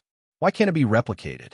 I think someone can't bear to see our Wang family doing well and is deliberately making things difficult for us. It's hard to say if the other little Li has fused or if someone has done something to him. Zhou won't lie, Wang Lu said.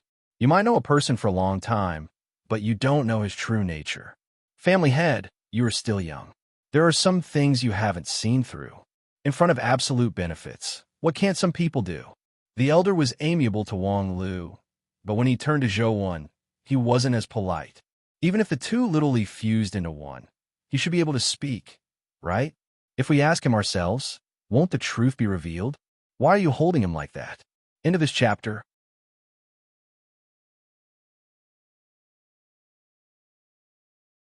Chapter 1745. What do you want to ask? You can ask now. Zhou didn't let go of little Li's hand. He's already half dead from your grasp. How are we going to ask?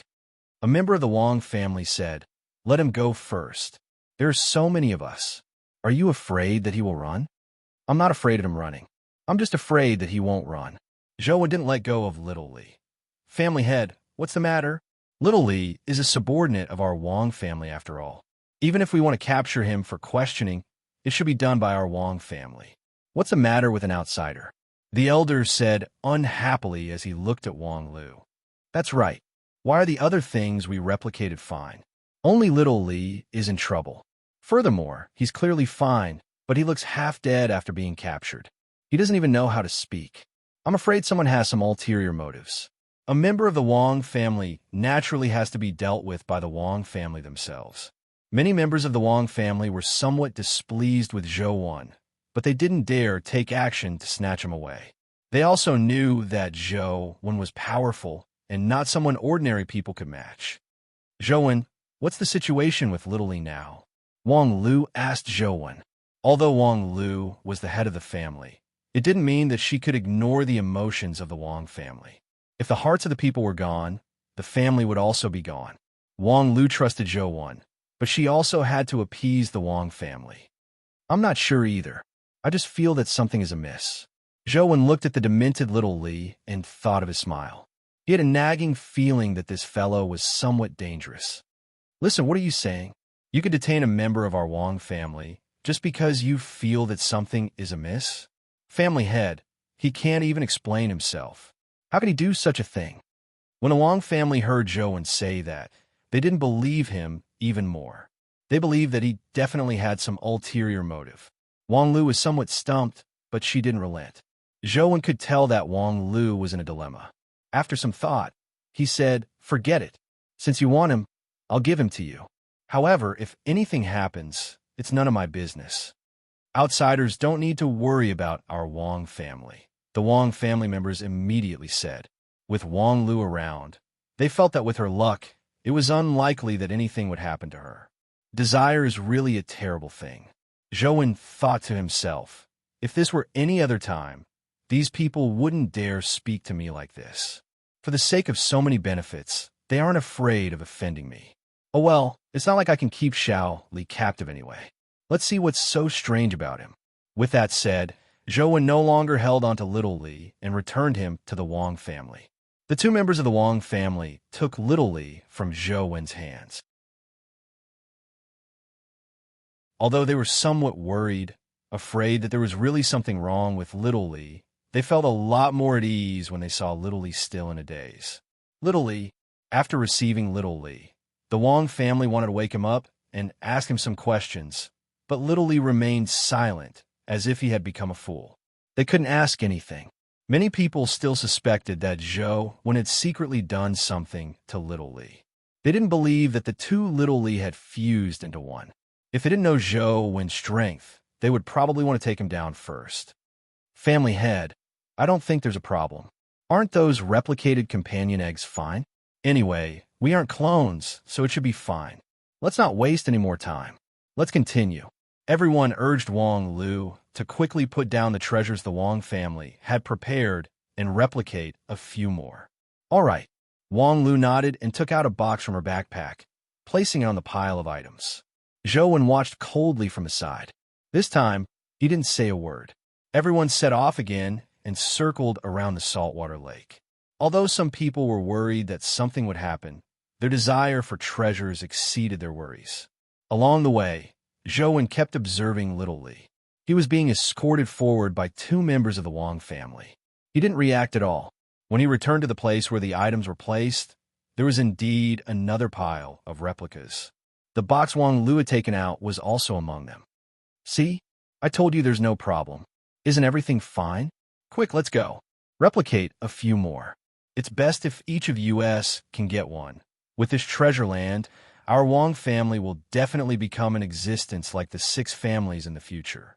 All of them were beaming with joy, as though they would soon become nobles on earth.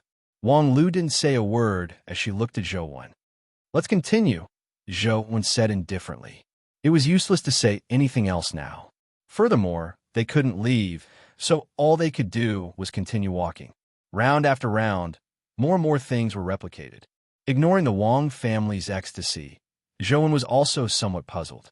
He had clearly seen the two Little Lee fuse into one, but the replicated companion eggs didn't have the same situation. Even the box Wong Lu had placed down had been replicated several times, but the strange phenomenon of fusion didn't happen. As for what was inside the box, Zhou Wen knew what it was. As the Wong family members were too pleasantly surprised, someone accidentally let it slip. Only then did Zhou Wen know that there was a calamity-grade companion egg inside. With the Wong family standards, they likely didn't have the ability to hunt a calamity. It was likely that Wong Lu had obtained it through luck. After so many rounds, Little Lee remained in a daze. He didn't realize what he had done. Could it be that there will only be problems after a living creature is replicated? Or could it be that only humans will have problems? Zhou Wen pondered over the various possibilities. When he walked to the place where the items were placed again, there was indeed another pile of items. The Wong family members were so overjoyed that they were about to go crazy. Many of the replicated companion eggs were incubated by the Wong family, so there weren't any problems. As for the calamity companion egg box, no one took it. Firstly, they needed Wong Lu's permission. Secondly, even if they took it now, they wouldn't be able to incubate it. The Wong family didn't even have a single calamity. Just relying on their own primordial energy was insufficient to incubate a calamity companion beast. Forcefully incubating, it would only result in death from having their primordial energy sucked dry. Therefore, no one requested for it to be incubated now. Every time, Wong Lu only put away the replicated box without any intention of incubating it. Just as everyone was excited, Zhou Wen saw Little Lee, who had been in a daze, finally have an expression on his face. He revealed a strange smile again, but at this moment, no one noticed him apart from Zhou Wen. This time, he didn't retract his smile. Instead, he kept smiling, making Zhou Wen's hair stand on end. Little Lee, are you awake? Why are you smiling? The Wong family member who was holding Little Lee finally realized that something was amiss with him as he asked him. End of this chapter.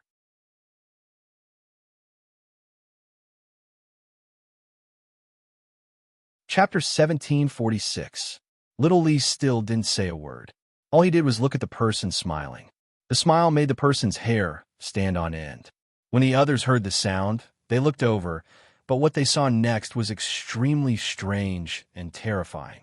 The man grabbed little Lee's hand and sank it into little Lee's body. It was as if little Lee's body was not made of flesh, but quicksand. Everything happened too quickly. The person only had time to let out a tragic cry before most of his body fused into little Lee's body. A few members of the Wong family rushed over, hoping to stop the person from sinking further. However, when their hands touched the person's body, they felt as though they had been electrocuted. Their eyes rolled back as their bodies trembled nonstop. The few of them joined together and sank into little Lee's body. No good. Wong Lu was alarmed as she immediately released her companion beast to pull the few of them out. The companion beast that resembled a polar bear grabbed the two of them and tried to pull them out. However, when he exerted strength, he failed to pull them out. All he did was pull off half of his body. The rest of his body had already sunk into little Lee's body. Looking at the blood on the ground and the strange smile on little Lee's face, everyone felt their scalps tingle. A chill rose from the soles of their feet to their heads. "We can only kill him now," Zhou said when he saw Wong Lu still hesitating. The reason why Wong Lu could become the head of the Wong family was because she had an extremely lucky ability. However, in terms of personality, she was too kind and hated killing. In this era, she wasn't the best choice as a leader. The Wong family also knew that Wong Lu's personality was too docile.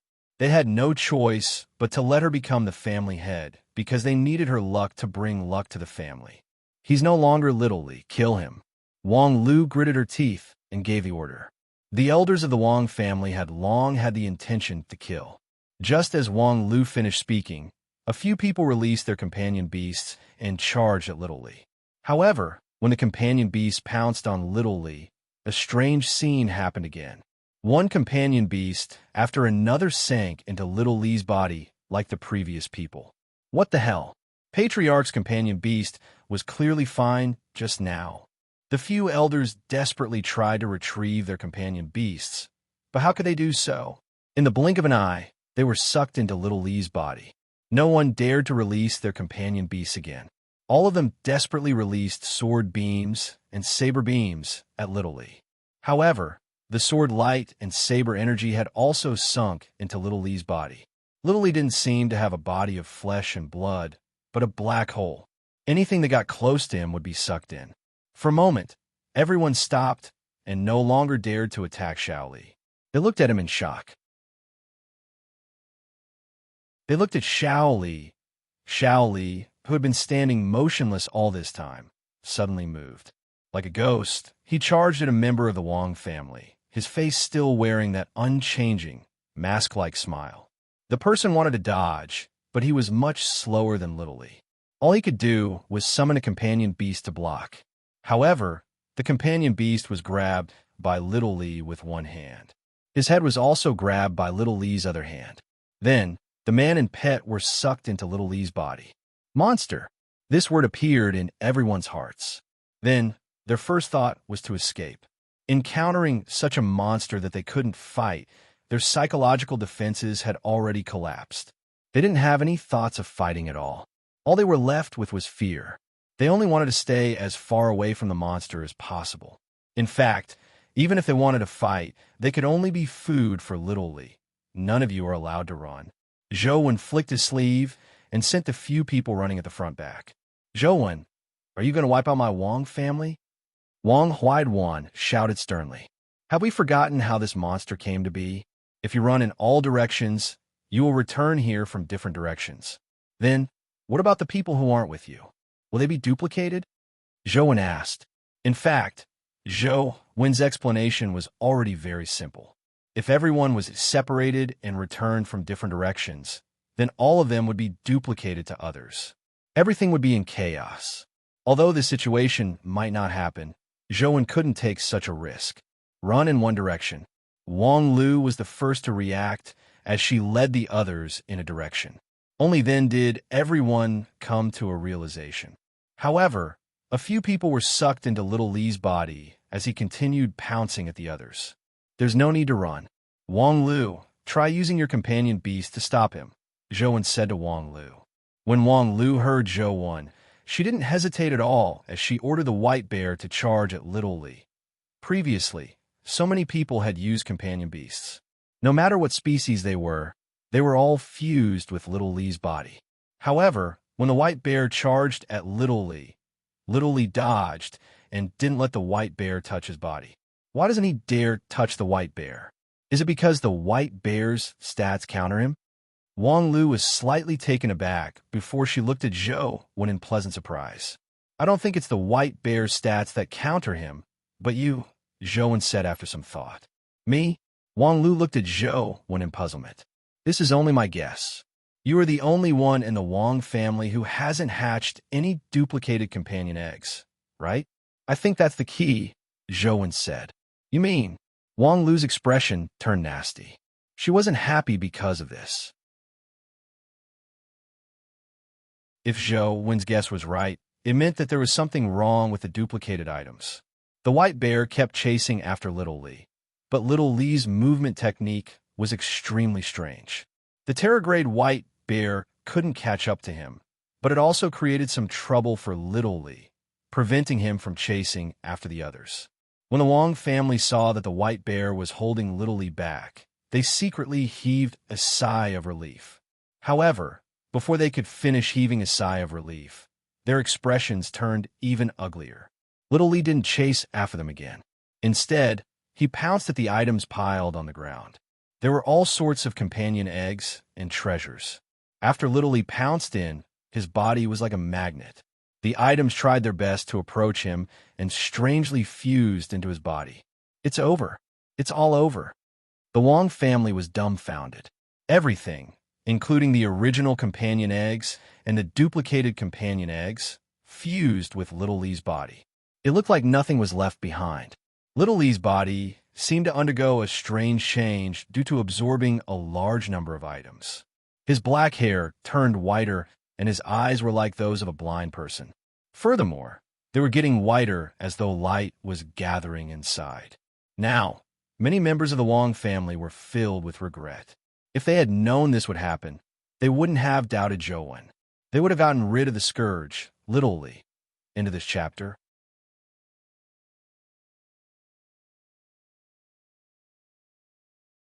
Chapter 1747. Everyone just wanted to escape, but they also knew that escaping was useless. Not to mention the possibility of more monsters like Little Li appearing. There was no way to escape this place. No matter how much they ran, they would eventually come back, and it would be difficult to escape death. Wang Lu controlled the white bear to charge at Little Li, who was fusing all sorts of items. This time, Little Li didn't dodge. Looking at the roaring white bear, he suddenly extended a hand and pressed down on the white bear's open mouth. The Terrorgrade white bear was pressed to the ground. No matter how it struggled, it couldn't get up at all. In the next second, the spot where the white bear and Little Li's palm touched sank into his palm like something else. My companion beast can't take it anymore. Wang Lu was alarmed as she wanted to retrieve the white bear. But how could she do so? In a moment, the white bear was sucked into Little Li's palm. Little Li's entire body suffused a strange white light, especially his hair and eyes. They were indescribably strange. The faces of the Wang family members were ashen. They originally wanted to count on Wang Lu's companion beast, but now, even Wang Lu's companion beast was useless. They immediately felt like they had lost their support. Zhou Wen frowned as he looked at Little Li. The sure domain kept circulating as it analyzed the power laws on Little Li's body, but the speed of analysis was extremely slow. However, what was certain was that Little Li had the power laws of time and space, but they were somewhat different. Perhaps it was the legendary space-time power. Moments later, the pile of items was sucked into Little Li's body. Little Li's body emitted a strange white light as it floated in the air. He was like a white devil enveloped in a demonic light. His white hair hung down quietly, and his completely white eyes seemed to reflect all the sin in the world. Zhou Wen, what do we do? Wang Lu was out of ideas. The situation had already exceeded her control. Kill him. Zhou Wen condensed the power of Brahma, and his body was immediately wrapped in dark gold armor as he threw a punch at Little Li. A destructive beam of light blasted at Little Lee's body. The power was enough to destroy a calamity-grade expert, but when the beam struck Little Lee, it passed through without causing any damage to his body. When the Wong family saw Zhou take action, they realized that he was an expert, but now, their hearts chilled. How could they care about anything else? All of them fled in all directions. Despite knowing that they couldn't escape, they had to live as long as they could. Zhou punched out again and again, but the destructive power of the heaven incineration failed to touch Monster Lee's body. It passed through his body as though his body didn't exist. Xiao Li's figure flashed and disappeared from everyone's sight. When he reappeared, he grabbed the head of a Wong family disciple and sucked them into his body. Zhou switched primordial energy arts and attempted to attack Monster Lee with different powers. But no matter what power he used, it was as though he was slashing at nothingness when he struck Monster Lee. It passed through his body without causing any damage. Instead, it was Little Lee who teleported again and again, catching the fleeing members of the Wong family and sucking them into his body. Wong Lu summoned companion beasts that charged at Monster Little Lee, but it was difficult for them to produce any good effects. They were sucked into Monster Little Lee's body. Zhou, I shouldn't have brought you here. Wong Lu sighed. Zhou said, "Don't say useless things. This fellow is indeed a little troublesome. If I'm not wrong, this fellow should be a product of space-time. His strength should have already reached the calamity grade, but my strength should be stronger than his. That's why he didn't directly absorb my strength. However, because he has the powers of space-time, it's difficult for my strength to hit his body. This is a little troublesome. Why can't you hit him?" Wong Lu hurriedly asked, hoping to help Zhou. "According to my guess, he should be able to switch to different space-time at will. It looks like my strength hits him, but in fact, he's already in a different space-time. No matter how strong I am, I can't penetrate space-time and hit him in another space-time." Zhou explained. "Is there no other way?" Wong Lu was burning with anxiety. "Unless I also have the powers of space-time and can break through the restrictions of space-time, I won't be able to do anything to him. Unfortunately, I only have the powers of space, but I don't have the powers of time, much less the powers of space-time," Zhou sighed. Wong Lu felt even more despair when she heard that. Seeing the Wong family members being absorbed by Monster Little Lee, she said sadly, "I don't have the powers of space-time, nor do I have any companion beasts of the space-time element. From the looks of it, we really won't be able to escape this calamity." "Companion beast?" Zhou pondered and said, "You have reminded me. You have a companion beast of the space-time element?" Wong Lu was overjoyed. "No." Zhou shook his head. "You." Wong Lu didn't know what to feel. She felt that she should be angry, but at this point in time, she felt that there was no point in being angry. "However, I have a strange companion beast. Perhaps I can give it a try." Zhou wasn't worried that he would die here. He had already figured out something. Monster Little Lee had grown up by absorbing the things here, but up to now, there wasn't a single calamity grade here. There weren't any calamity grade companion eggs among the things replicated. Even if he absorbed all the things and people here, he would at most be at the calamity grade. It was impossible for him to advance to the apocalypse. Even if Zhou couldn't kill him, he couldn't do anything to Zhou. As for the box Wong Lu had previously placed there, Zhou guessed that it was empty. Or perhaps it wasn't a calamity grade companion egg inside. The real calamity grade companion egg should be in the box Wong Lu had given Zhou. Zhou was somewhat impressed by Wong Lu's foresight. If Wong Lu really placed the calamity grade companion egg there to replicate and replicated so many calamity grade companion eggs, who knew how much Little Lee would grow if he absorbed them? Then quickly give it a try. Wong Lu said anxiously. "All right." With a thought, an extremely black companion beast that resembled a shadow appeared in front of Zhou. It was none other than the mystic Tharch companion beast he had just obtained. "I hope it works." Zhou ordered the mystic Tharch to attack Little Lee. The mystic Tharch companion beast was very strange. It didn't have any skills, but its other stats were top-notch. However, Zhou had previously attempted to get the mystic Tharch to fight, but he realized that the mystic Tharch wasn't a strength-type melee companion beast.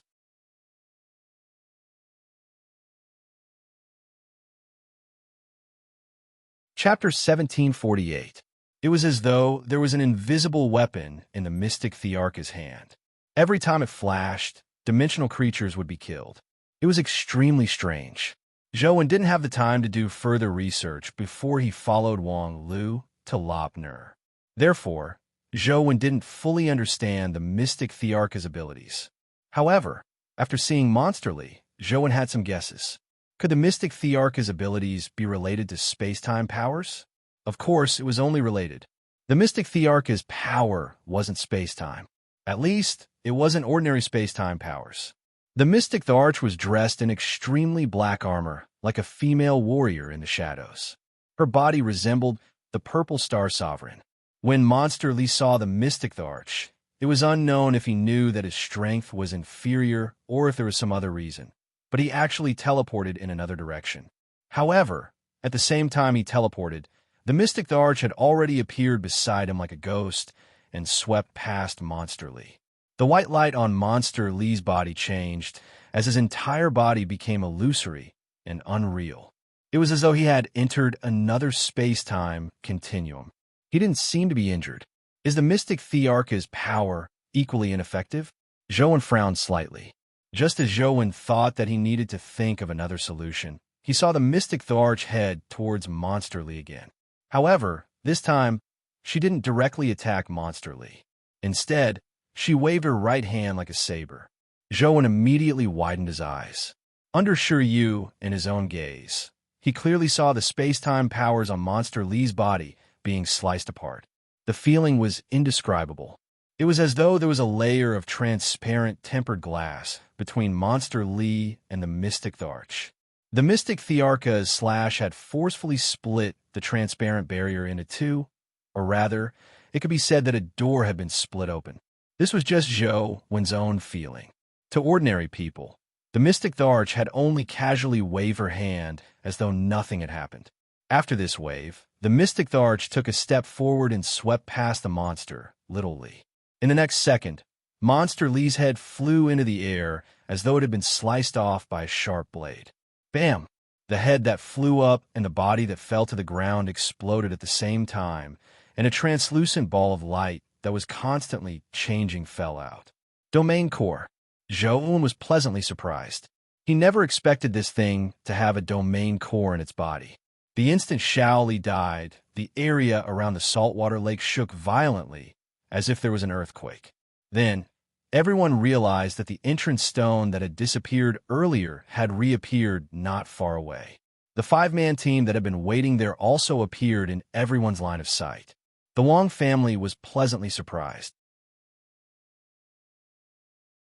Without bothering to thank Zhou, all of them rushed to the entrance stone. "It's good to have you here." Wang Lu looked at Zhou as though she had a lot to say, but she was momentarily at a loss for words. In the end, she only said that. "Why are you standing on ceremony with me? Can you give me this domain core?" Zhou asked as he pointed at the domain core. "It was yours to begin with," Wang Lu said in disappointment. "I really need this. Then, I won't stand on ceremony. If you find a dimensional zone that suits you in the future, I'll help you get the domain core." Zhou didn't stand on ceremony as he picked up the domain core. "Let's go. This dimensional zone is a little strange. It doesn't seem like that's all. Don't fall into it again later." Zhou pulled Wang Lu out and met up with the Wang family in front of the entrance stone. The Wang family had suffered heavy losses this time. More than 10 mythical creatures had died, and there were 2 at the Terrorgrade. More importantly, the companion eggs that the Wang family had accumulated for a long time had been lost. However, this was already a rather good outcome. If it wasn't for Zhou, they would probably have been wiped out. Before leaving, Zhou secretly returned the box Wang Lu had given him to her. "Take care." Zhou patted Wang Lu on the head. He wanted to comfort her, but he didn't know what to say. He wasn't someone who knew how to comfort others. "Take care, too." Wang Lu's expression was somewhat strange. Just as Zhou turned around and was about to leave, Wang Lu suddenly said, "If I have nowhere to go one day, will you take me in?" "Of course, but I believe with your luck, you won't reach that stage," Zhou said with a smile. "I'll remember what you said." Wang Lu seemed somewhat serious. Zhou didn't think too much about it. All he wanted to do now was find a safe place and see if a domain core could advance the God-Fiend era to a calamity. Also, he had to figure out the Mystic Thearch's abilities as soon as possible. The power that the Mystic Thearch had displayed made Zhou Wen think of a very important matter. The Mystic Thearch had torn through space-time to kill the monster, Little Li. If this ability was used elsewhere, it would be of great help to Zhou Wen. He directly used spatial teleportation to return to guide Ancient City. Zhou Wen returned to his room and impatiently took out the domain core before switching to the God-Fiend era Essence Energy Art. As the Essence Energy Art circulated, the domain core in Zhou Wen's hand transformed into transparent wisps of light that seeped into his body from his hands. The Cape family in the West District. The golden-haired middle-aged man came in front of the Cape family head and said with a strange expression, "Family head, there's news from the Wang family in the East District. Wang Lu and company have returned." What happened? Can that dimensional zone really replicate companion eggs? Family head Cape looked up and stared at the golden-haired middle-aged man. Clearly, he took this matter very seriously. "I don't know," the golden-haired middle-aged man said with a bitter smile. "You don't know? What do the people who infiltrated the Wang family say?" Family head Cape stared at him and said, "None of them returned. They said that they died in Lop Nor." The golden-haired middle-aged man said, "None of them came back alive?" Patriarch Cape frowned. "No, none of them returned. Could it be that they were discovered by the Wang family? Exploring some magical dimensional zone is fake, and taking the opportunity to get rid of them?" After some thought, the golden-haired middle-aged man realized that there was only one possibility. From the looks of it, we have underestimated the Wang family. Since that dimensional zone is fake, this matter ends here. You may leave. Family head Cape lowered his head and continued studying the item in his hand. A Wang family wasn't worth his anger. Furthermore, the Wang family was a family in the East District after all. It would be very difficult for the Cape family to touch the Wang family. On the Rubik's Cube ranking list, more and more alien races appeared on it, but there was still no human on it. Although there were humans who tried to enter the ranking list, the result was that they couldn't even pass the fog lake, let alone pick the golden apple. Seeing those aliens act arrogantly up there really pisses me off. Li Xian was feeling depressed watching the live stream when he saw Feng Qiuyin and Ming Xiu walk over. His eyes immediately lit up as he walked over with a smile. He hugged their shoulders with one arm each. "Are we good brothers?"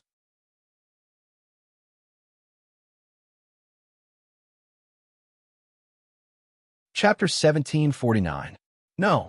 Ming Xiu and Feng Qiuyin took a step back almost at the same time and looked at Li Xian warily. Li Xian retracted his hand in embarrassment before his expression instantly changed. He said angrily, "I never expected you to be such people. I treat you as good brothers, but you don't treat me as one. Are you still human? Do you still have a conscience? You're not a bad person when you don't call me brother. When you call me brother, you haven't done anything good," Ming Xiu said. "Am I that kind of person?" Li Xian said angrily. "Yes." Ming Xiu and Feng Qiuyin answered in unison. Li Xian was taken aback as he awkwardly rubbed his nose. "Your misunderstanding of me is too deep. If you have something to say, just say it. We know what kind of person you are," Ming Xiu said. "I'm just thinking that there's not a single human on the Rubik's Cube. It doesn't look good. There aren't many golden apples left. Why don't you go up and give us humans some face?" Li Xian said.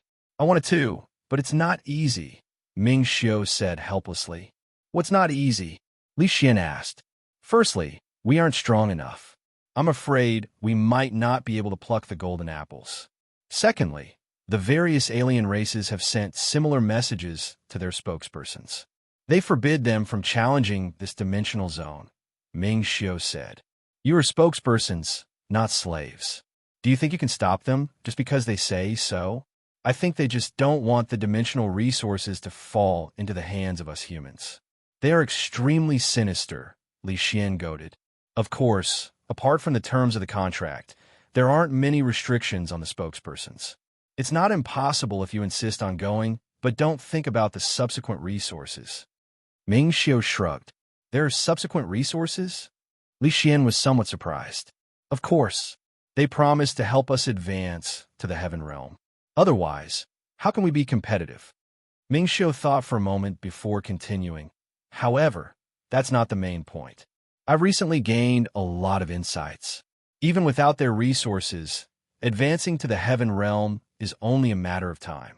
The main thing is that we haven't reached the heaven realm yet. We might not be able to pass through the lake of fog to pluck the golden apples. Is that lake of fog really that terrifying? I think those aliens are rather relaxed. Li Xian found it unbelievable. It's not that simple.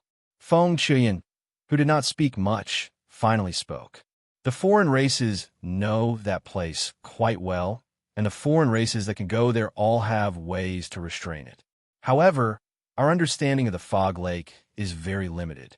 From the looks of it, that fog should have the effect of disrupting space, and the lake water also has some kind of suction force that will suck calamity grades directly into the lake. Even if we can resist the suction force of the lake water, there will be a time when our strength will be exhausted. If we can't break through the fog and reach the island in the middle of the lake before that, we will still not be able to escape death. Even you aren't confident. From the looks of it, that place is indeed very dangerous.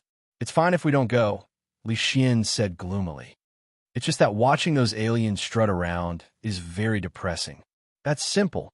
If Coach is willing to take action, those won't be a problem, said Feng Qian. Come, let's go find him. Li Xian thought that he could only let Zhou Wen do it, so he led Feng Qian and Ming Xiu to look for Zhou Wen. With the help of the domain core, the Godfiend era had already advanced to the Calamity grade. Zhou Wen was studying the Godfiend era's Calamity domain and the Mystic Thearch's power. The Godfiend era's Calamity domain was called Godfiend space. It had the characteristics of space-time and was very practical. It was especially effective when combined with the Mystic Thearch's power.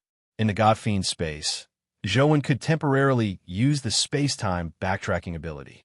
For example, if Zhou Wen's body was pierced by a saber, as long as he used the Godfiend space, his body could return to its previous state. Of course, this was just an example. In fact, it was much more complicated. The time that the Godfiend space could backtrack was too short, so he couldn't choose the backtracking time at will. He would probably have to advance to the hell or heaven realm before the degree of freedom would increase. Zhou Wen was almost done studying the Mystic Thearch's abilities. This gave him a glimmer of hope, the hope of counterattacking the dimension. The Mystic Thearch's power could actually break through dimensional barriers. This was a power Zhou Wen had never seen before. Typically, if one was in a dimensional zone, even if one had the ability to teleport, it was impossible to teleport outside the dimensional zone. However, the Mystic Thearch's power could directly tear apart the dimensional zone and the outside world. In other words, as long as the Mystic Thearch attached himself to Zhou Wen as a soul, Zhou Wen could ignore the dimensional zone seal. Once he encountered danger, he could directly teleport out of the dimensional zone. Coupled with the Godfiend space backtracking ability, Zhou Wen's escape ability was off the charts. He could explore any dimensional zone that he didn't dare go to in the past without any scruples. At the very least, from the looks of it, Zhou Wen had tested the dimensional zones that he had downloaded. He could teleport out directly. Of course, this wasn't what Zhou Wen valued the most. What excited him the most was that the Mystic Thearch's ability should be able to tear apart the dimensional barrier, allowing Zhou Wen to enter and exit the dimension at will. Of course, this was only Zhou Wen's own speculation. He didn't dare head to the dimension. If he encountered an apocalyptic powerhouse, he might not have the chance to return. Now, Zhou Wen was using the Godfiend space and the Mystic Thearch's abilities to explore Chess Mountain, hoping to advance the last essence energy art to the Calamity stage. Old Zhou, what are you busy with? Li Xian brought Ming Xiu and Feng Qian to Zhou Wen. What's the matter? Zhou Wen knew that something was definitely up when he saw the three of them. Li Xian told Zhou Wen his thoughts before saying, "It's a waste not to take the dimensional zone's items. If you have the ability to show your face, wouldn't that be giving us humans some face? Zhou pondered for a moment and said, "It's not difficult to pluck the golden apple, but I reckon that the golden apple isn't the most important thing in that dimensional zone." "What do you mean? Doesn't that place end after plucking the apple?" Li Xian asked in puzzlement. "On the surface, that's right. However, if it's really that simple, why haven't any apocalyptic experts of the alien races appeared? I reckon there are still some mysteries that we don't know. Why don't we let those aliens scout the way first? It'll prevent those alien bigwigs from being on guard. At the final moment, we might have a chance to succeed in one strike. Otherwise, if we're being watched by the apocalypse, I'm afraid it'll be very difficult for us to have another chance." Zhou had already considered this problem, so he hadn't gone. It wasn't that he didn't dare to go. "You sure are sinister." Li Xian smiled and said, "Then let them be smug for a few more days. However, it's really depressing that not even a single human is on the list." End of this chapter.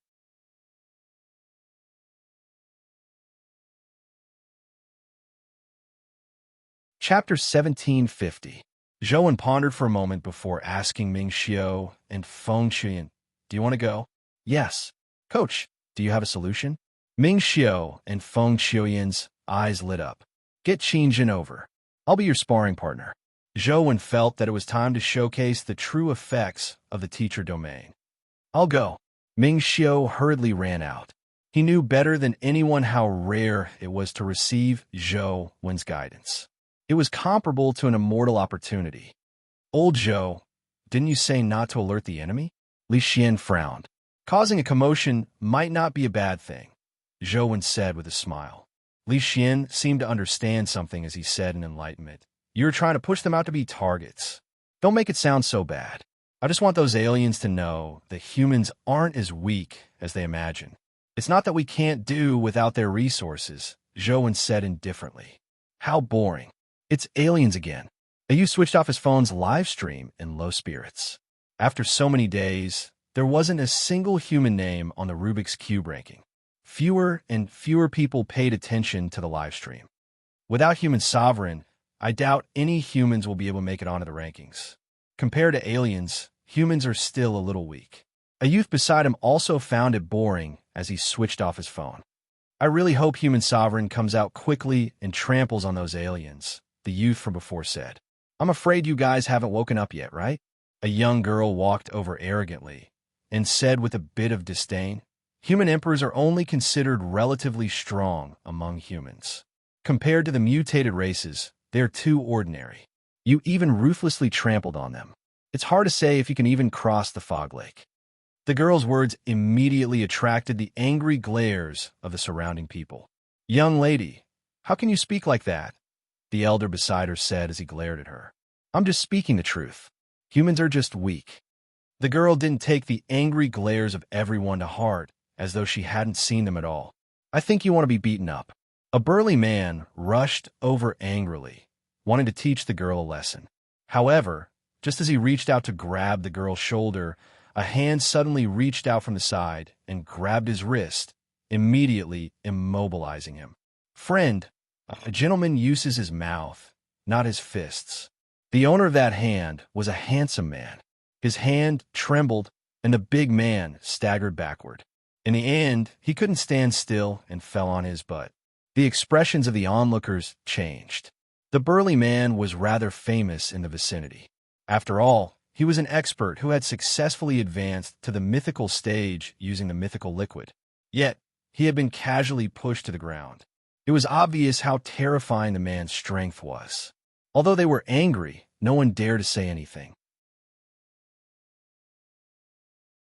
They could only watch as the young girl and the man left one after the other.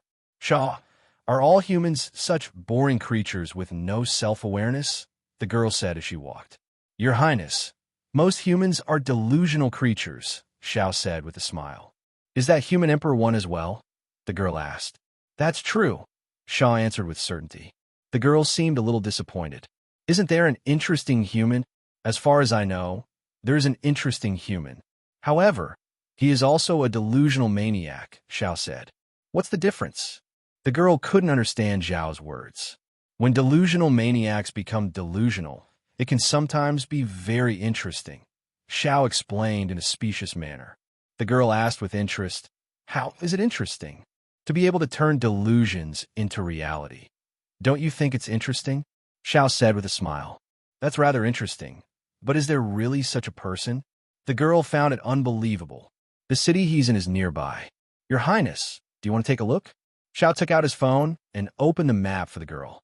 "Then let's go take a look. Let's see if this delusional maniac is as interesting as you say." The girl glanced at the map on her phone before softly reciting, "Guide Ancient City. I definitely won't disappoint you, Your Highness." Zhao's eyes seemed to have a smile in them. The two of them headed for Guide Ancient City one after another. They didn't seem to be walking fast, but in a moment, they were nowhere to be seen. Luoyang, Overseer Manor. "Overseer, there's news that mermaids have gone out to sea," and Sheng said excitedly to Tianzua when he came to the dining hall. And Tianzua didn't react when he heard that. He placed the spoon by his mouth and gently blew at the porridge inside before delivering it to Ye-er's mouth. "Ye-er, be good. Have some porridge. You're growing, so how can you not eat?" "Uncle, I don't want to eat," Ye-er said with a shake of her head. "Is it to your liking? What do you want to eat? I'll cook it for you personally. By the way, don't you like the sweet soup I cook the most? I'll cook it for you now," and Tianzua said dotingly as he put down the bowl and spoon. "Uncle, I miss brother," Ye-er said pitifully as she looked at Tianzua with her large eyes. And Tianzua sighed softly. "Ye-er, be good. Wait a little longer. When the situation stabilizes, I'll get Ah Sheng to send you to him." "Really, uncle?" Ye-er immediately stood up happily and asked as she pulled in Tianzua's hand. "Well, have I ever lied to you? Here, drink the porridge first." And Tianzua picked up the porridge and fed it to Ye. After Ye-er finished eating the porridge, and Tianzua got someone to take her to the garden to play, while he and Sheng went to the study. "What did he say?" And Tianzua asked with a heavy expression. "The person who came out of the trajectory holy temple was taken to young Master Wen's side," and Sheng said. "Who got him to take her there? Didn't I get him to bring her here?" And Tianzua frowned. "He said that it's more suitable over there."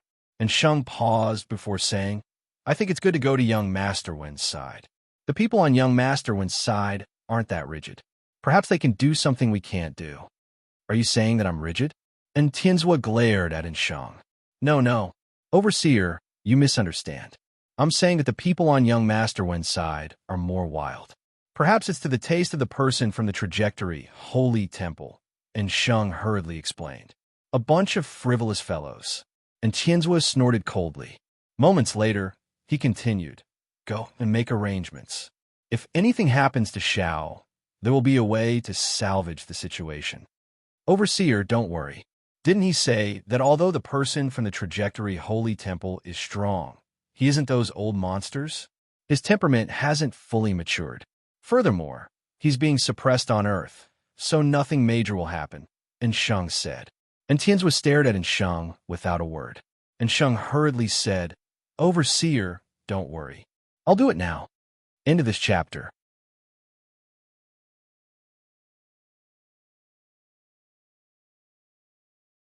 Chapter 1751.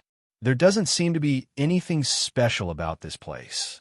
The girl walked on the streets of Guide Ancient City as she sized up her surroundings, seemingly disappointed. How could there be interesting people in an ordinary place? The girl didn't believe that there were any humans worthy of her attention. "Since I'm here, there's no harm in taking a look," Xiao said with a smile.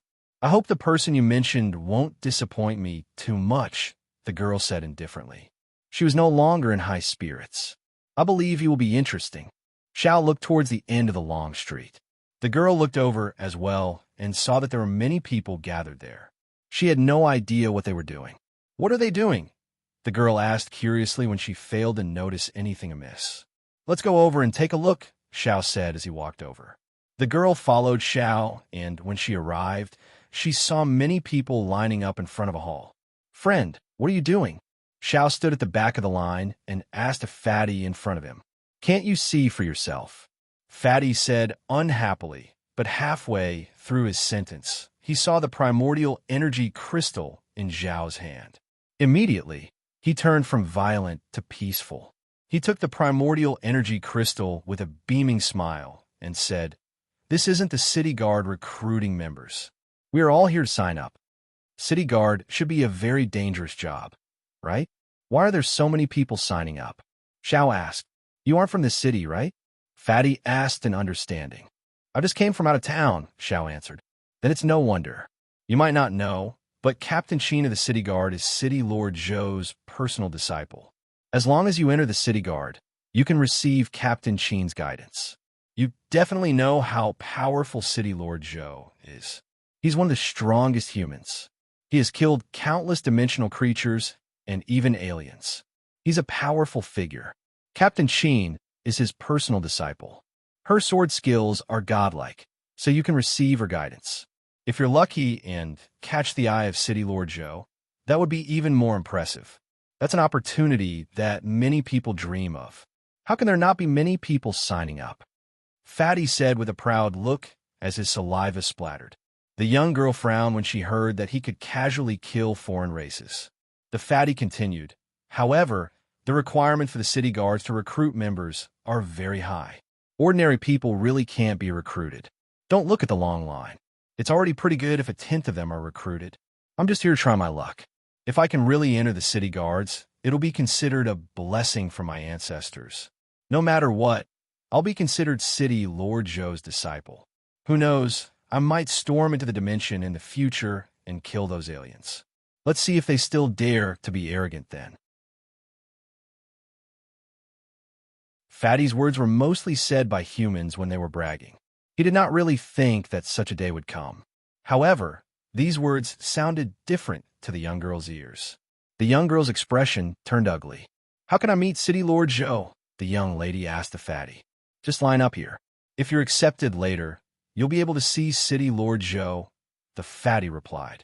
"Xiao, let's line up too," the girl said coldly. "Isn't that great? Don't we still have things to do?" Xiao said with a troubled expression. "There's no rush. I want to see how powerful City Lord Zhou, who can casually kill aliens, is," the young girl said with a cold expression. "Little girl, you have a good mindset. You should follow our City Lord Zhou. What's 6 big families?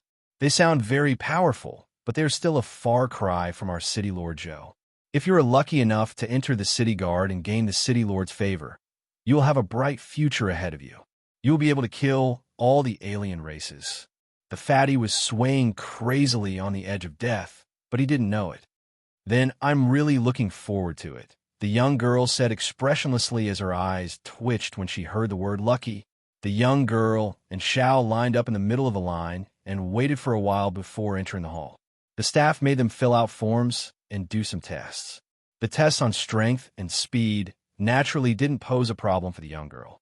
She didn't reveal too much as she was waiting to meet City Lord Zhou. She wanted to see how he would casually kill aliens. Xiao didn't say anything as he helped the young girl fill out the forms. "Don't tell me the interesting person you mentioned is that City Lord Zhou?" the young girl asked Xiao. "Yes, he's quite an interesting person," Xiao replied with a smile. "I don't know if he's interesting, but you're right about one thing. He's indeed a severely delusional person," the young girl said with a snort. "Isn't that what makes him interesting?" Xiao said with a smile. The young girl was just about to say something when the staff who maintained order walked over. They brought the people who had passed the test to a square and got everyone to line up. Not long after, a few people walked over from the side passage and stood on the podium in the square. "The person in the middle is Zhou 1, Xiao said in a hushed voice as he lined up behind the young girl. In fact, the young girl already knew who Zhou 1 was without Xiao saying it. This was because all the youths who had signed up to join the city guard were looking at Zhou 1 in awe. "Congratulations on passing the test. From this day forth, all of you will be members of Guide City's city guards. Let us invite Castellan Zhou 1 to give a speech." Before the staff could finish his sentence, there was a round of applause. "He doesn't look anything special," the young girl said disdainfully as she stared at Zhou 1. As the young girl spoke, she suddenly saw Zhou 1 glance in her direction. It was unknown if it was intentional, but Zhou 1's gaze seemed to linger on the young girl's face for a moment before moving away. Xiao didn't respond as the corners of his mouth curled up slightly, forming a faint smile. Zhou stood on the podium and swept his gaze across everyone's faces before slowly saying, I don't know why all of you wish to join the city guards, nor do I wish to know why. All I want to know is, do you know what it means to join the city guards? The best benefits, the most stable income. A burly man's words made everyone smile. You're right. In Guide City, the city guard's income and benefits are the best. Every month, you will receive large amounts of resources, and you will receive the best training and guidance from the best famous teachers. Just as Zhou was speaking, he was suddenly interrupted by a voice. The best famous teacher? Are you referring to yourself? The person who spoke was none other than the young girl. Everyone looked at Zhou. Although they had different goals from the young girl, they also wanted to know if Zhou would personally guide them. Although Qin Zhen was very strong, he was naturally much weaker than Zhou. It would be great if they could receive Zhou's personal guidance.